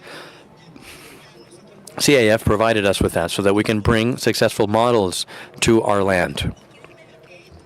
Believe me, this has been a challenge. It's been difficult, but we also see this as a huge opportunity so that we can transform our district into a new city. The new city is not just our project slogan, but also we're right next door, 16 kilometers away. you'll find the Arraijan district with about 300,000 inhabitants. We are next to the Panama Canal. There are still areas that are susceptible to being developed sustainably. We have a port, the most important port of Panama. It belongs to us. And we also have airports. We also have a special zone in Panama Pacifico that shelters over 400 international companies that come here to develop and invest. But beyond all that, we are a transit route. Everything goes through our district. Everyone that wants to go to the interior, all the merchandise, goes through our district. We also have 2 bridges, and now we're going to have a 4th bridge that connects Arraijan with the city, and it connects us with the entire country. We believe and we are sure that we have a district with all the potential in the world to be developed, to be able to grow, to be able to give opportunities out, so that we do planned development. We've created a urban planning directorship, a public works office that had not been created in the past, so that we've taken projects to the central government and associations, projects to be executed in real time that will build a more sustainable community. These are part of the issues that we've been able to learn about to create more synergy and collaboration among the community, so that we can be sure that no development can happen if we don't have the participation of the community. In our district, in Arraijan, you are more than welcome, where innovation, transformation, and governance and a collaborative citizen participation model is fundamental. Thank you very much. Muchas gracias, Stephanie. Ya para Thank you very much, Stephanie. And now to wrap up, we now invite our knowledge manager, and we'll wrap up this space. Veronica, go ahead. Gracias, Pablo. Los que nos acompañaron. Thank you, Pablo. Those that have been with us in these 2 hours, thank you very much for your support. I don't have anything else to say. The 3 special guests that we have done all the promotion and marketing work for us by by being with us. I am only left with thanking our director. I can never say her full name. Institutional Strengthening and Training. She leads our efforts. Pablo and Zole, they lead these 2 programs, but especially our partners in the region, which are the universities and the research centers that help us to develop this content and transmit it to those who can benefit in the region. Knowledge management seeks to do crossed efforts so that our contents be useful in your courses. You saw other publications that we produced in other areas and other parts of our administration. What we've tried is for these publications to be translated into more practical content so that they get to more people and that they be useful to professionals from the private sector and also for public officials in the region. Thank you very much. We conclude this space on knowledge management. Please continue enjoying the forum.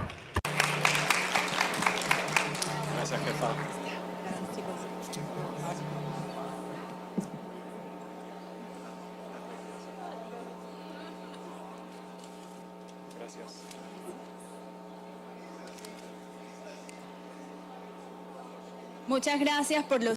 Thank you very much for all the insight on developing skills. We hope that the strategies that have been discussed today are useful in strengthening for improving our talent in the region. Next, we're pleased to present the Latin Barometer, a study that provides a broad outlook on public education in Latin America. The presentation is going to be under Marta Lagos, the founding director of the Latino Barometer Foundation.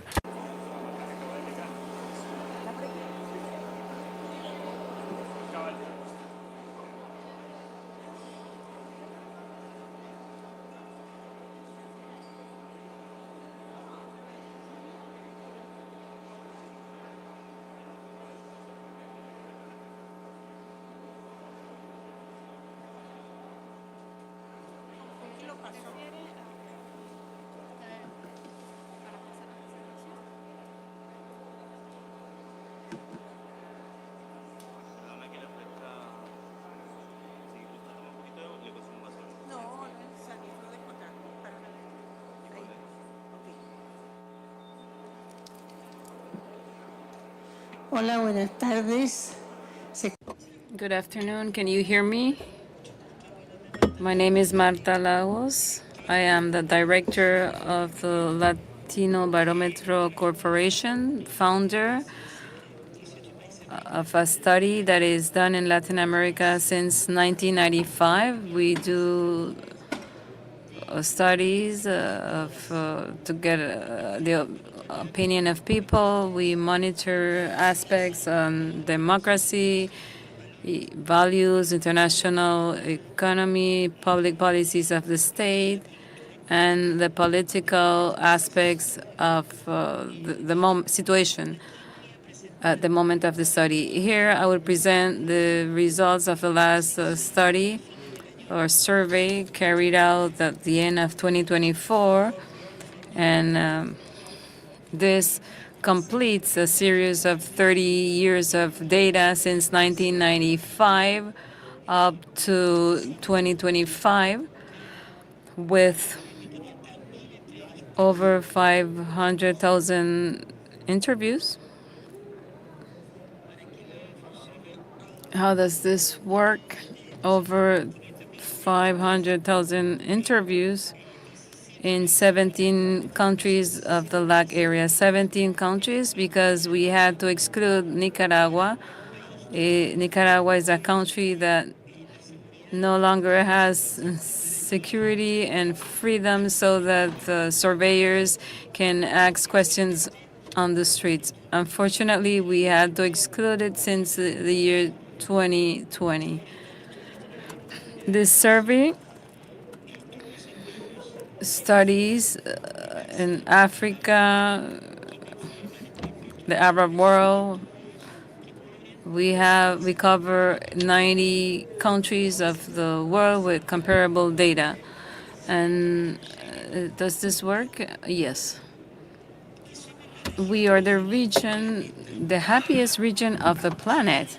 If there's something that Latin Americans have, even though it is said we have many bad things, we're happy. We have the capacity to overcome all of the adversities and enjoy life as we wish. Here you see the levels of happiness per country. And the countries of the southern cone are the less happy. 8 out of 10 Latin Americans, 8 out of each 10 Latin American person are happy with their lives. Our societies are not okay. We know this. If we ask if people want changes, only 8% of the Latin Americans said yes, they're okay as they are, and the others want changes. Some very radical, others slowly, others to a different extent, but they all want changes. And I believe this is a good news because there's consensus that we need changes. Well, the few consensus that we can reach in the region. So let's see some of the aspects that somehow explain this demand for change from the region. The main issue of the study is the topic in relation to support to democracy. We have 30 years of information since 1995. We can't see it since 1995 to 2024, and what we have from 2010, you see the number 63 on the upper part. You see that there's a decline systematically up to number 48 of 2023. That is, from 2010 to 2023, there was a decline of the support to democracy in the region. This decline, it's like a diabetes, this illness. Those that are ill, those that are diabetic, they're not sick. These are illness that are ignored. They happen little by little. Every year we were decreasing, and we went abruptly from 63 downwards. In 2024, the support to democracy increased in a significant manner from 48 to 52 points, and this makes us recover from all of those negative expectations and literatures that state that the democracy is dead, is no longer alive, there's no turning back from that decline, that we cannot recover countries to be more democratic. 5 countries of the region which had elections in 2024 improved significantly their democracy. To begin, Mexico, 14 points difference. The one that improved the less in the Dominican Republic with 7 points in 2024. There is a possibility that the democracies that are deteriorating, they can recover. The case of Mexico is notorious. Mexico had a very low level of support. There are no 14 points above with the election of the new president in 2024. Now, this is important because we have declared that somehow. Last night, I was asked, summarize the democracy in Latin America. Democracy is like a couple where the husband has his affairs. Democracy is the official lady, and he will not separate from her ever. But when he becomes angry, he goes with his other, with the dictator, with the populists, and with the other lovers. But he goes back to the authentic lady from whom he does not want to separate ever. And what better example of this? The election in Venezuela. Democracy is so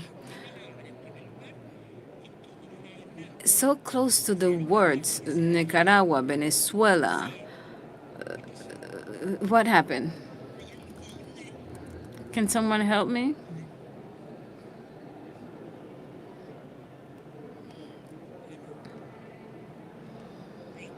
Okay, there we go. All of the countries of the region have elections, even if these are fake, in order to be called democracy. Again, are we okay? Yes. Let's try it again. So, democracy is not dead. They have lovers. Yes, we have too many lovers. Temptation of populism, autocracy, dictatorship. But these are not, it's like a dream. It's like people, like I would like to have a lover of Claudia Schiffer, for example. Clearly, this is not the case. So somehow democracy has that it's rooted. It's a characteristic that is indispensable for the world. In red, you see what we're questioning. People who don't care about the type of system, whether it's a democracy or whatever. So it increases towards 2024. That means populism, autocracy are increasing. Deception because of the performance of governments increase the type of people that don't care about the systems. In this system, you can see Latibarometer.org, the different results. But Mexico, Argentina, Panama, Costa Rica, Dominican Republic, Guatemala, Ecuador, they increased the support to democracy in the last year. That is, they abandoned their lovers for the time being. So there's some that are not doing so well. Peru, for example, it's clearly on this closer to the lover, but that does not mean that next year they cannot go back to their legitimate wife. So why does this happen in Latin America? And because democracy has many ideologies, those that approve the government, you see this in green, democracy, they support 56% of democracy. And those that do not approve, 17 countries, only 48 approve democracy. That is, it is approved if the government in place is my government. If it's not my government, democracy is no good. That's not good. That's an ideology in terms of democracy that damage the institutionalization. It is being politicized. This democracy is being politicized.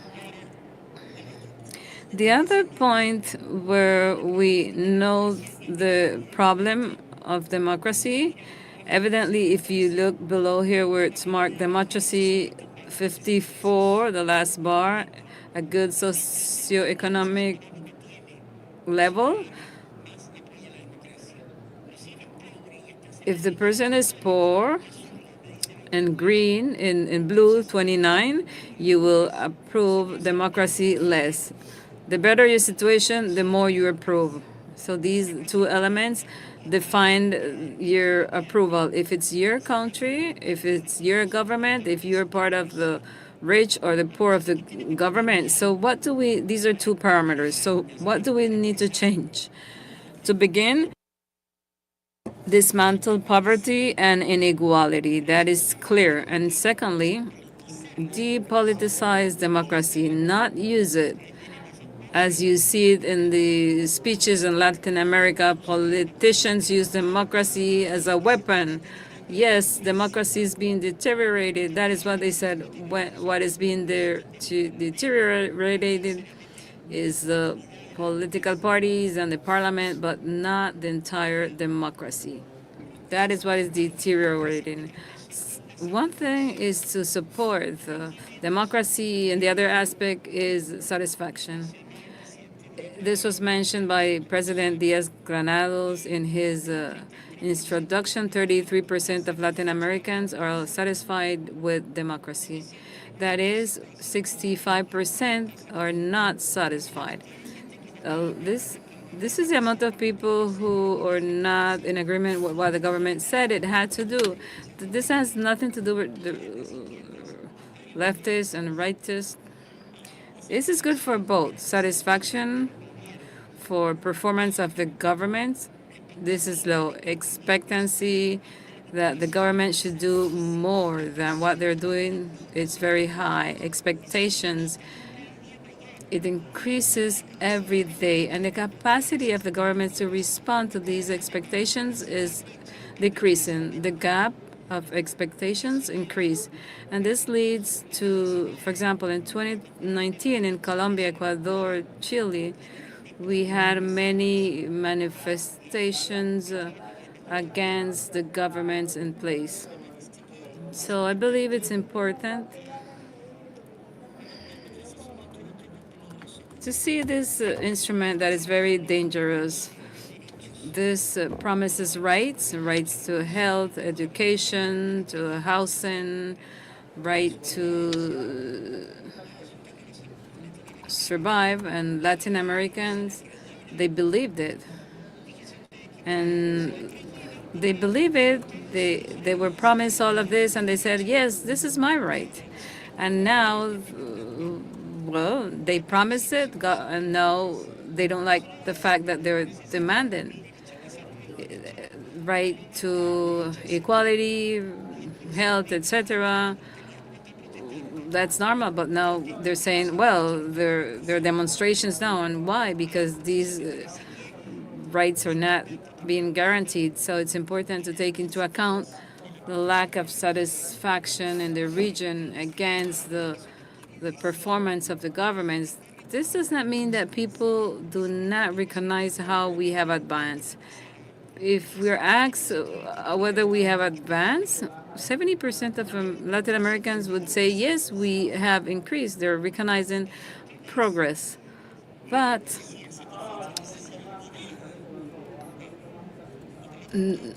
we need to move faster to achieve or respond to the expectations. What are the structural problems of democracy?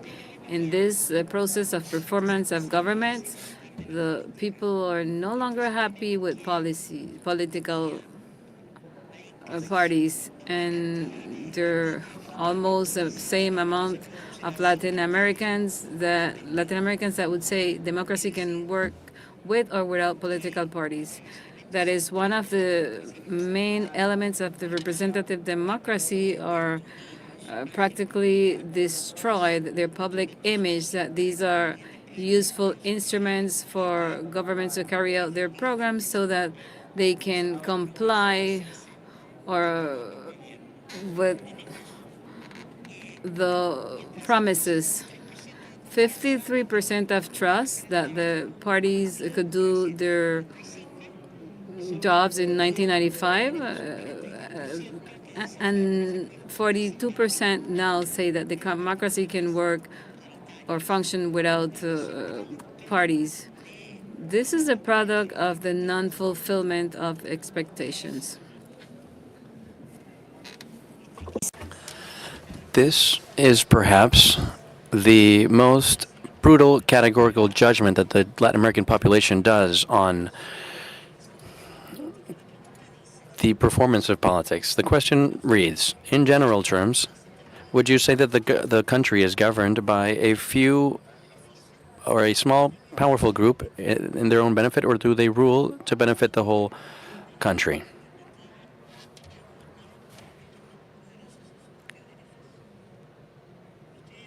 You can see that 72% of Latin America, almost 70% throughout the 30 years that we've been measuring, says that they are governed by powerful groups in their own benefit, meaning there is no faith or faithfulness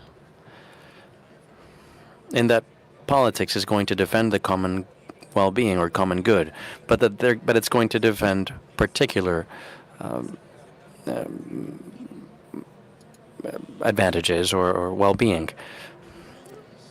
President Bukele mentions that there's a majority of people that say that politics work for the people and the majority, like it should be in democracy, given the security policies that that country has enforced during his presidency.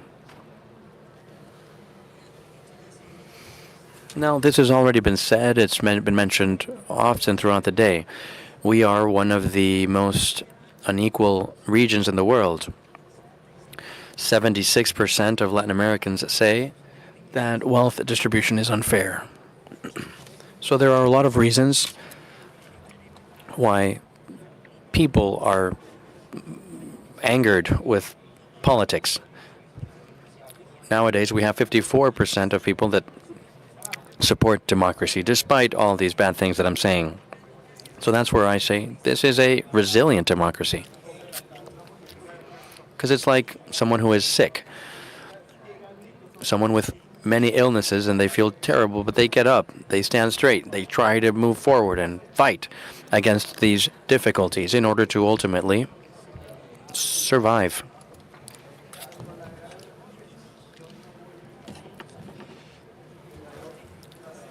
These are some important points that came from the report published in December. You can find the full report at www.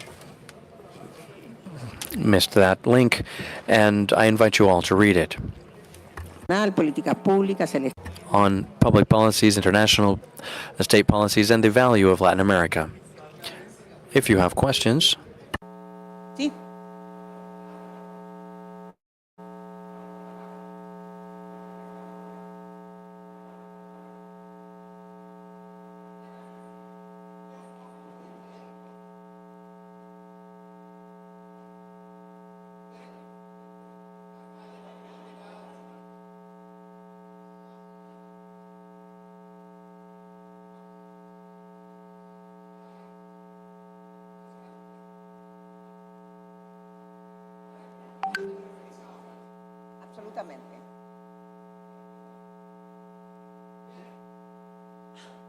Bueno, la verdad es que no presenté eso, pero está en el informe. Hay una sección bastante.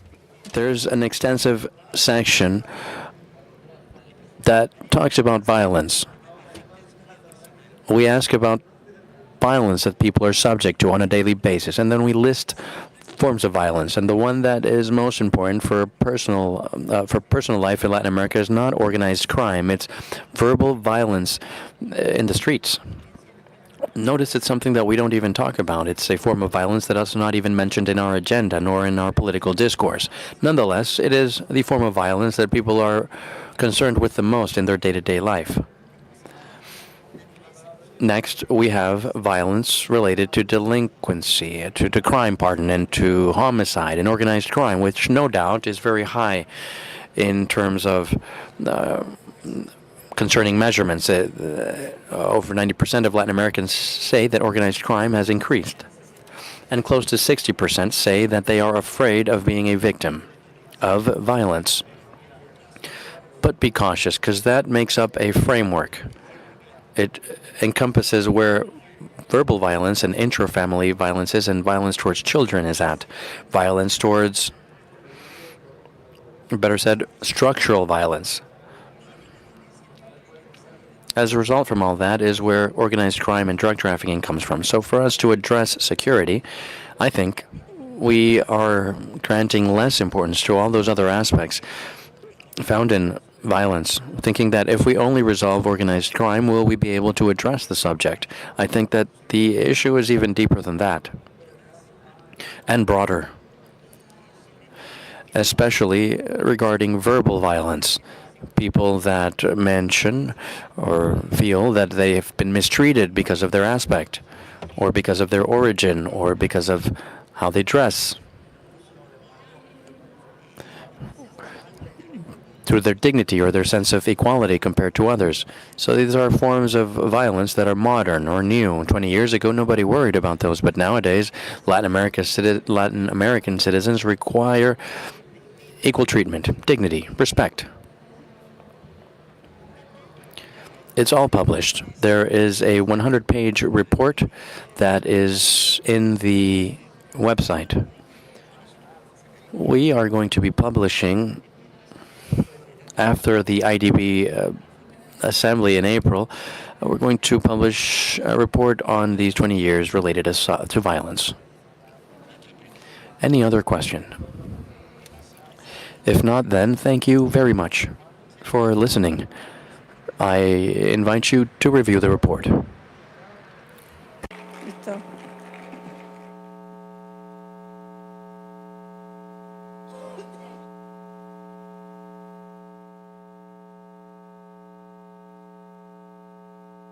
Muchas gracias a Marta Lagos. Thank you very much to Marta Lagos for this very informative presentation. The data from the Latin American Barometer is crucial to understand social trends in our region. We encourage you to use this information to inform your decisions and strategies. We now conclude the presentations for today. We hope that you enjoyed this space focused on sharing innovation, reports, and projects that are shaping the future of our region. We kindly thank your participation and invite you to continue joining us tomorrow from 9 in this International Economic Forum for Latin America and the Caribbean 2025. Thank you very much.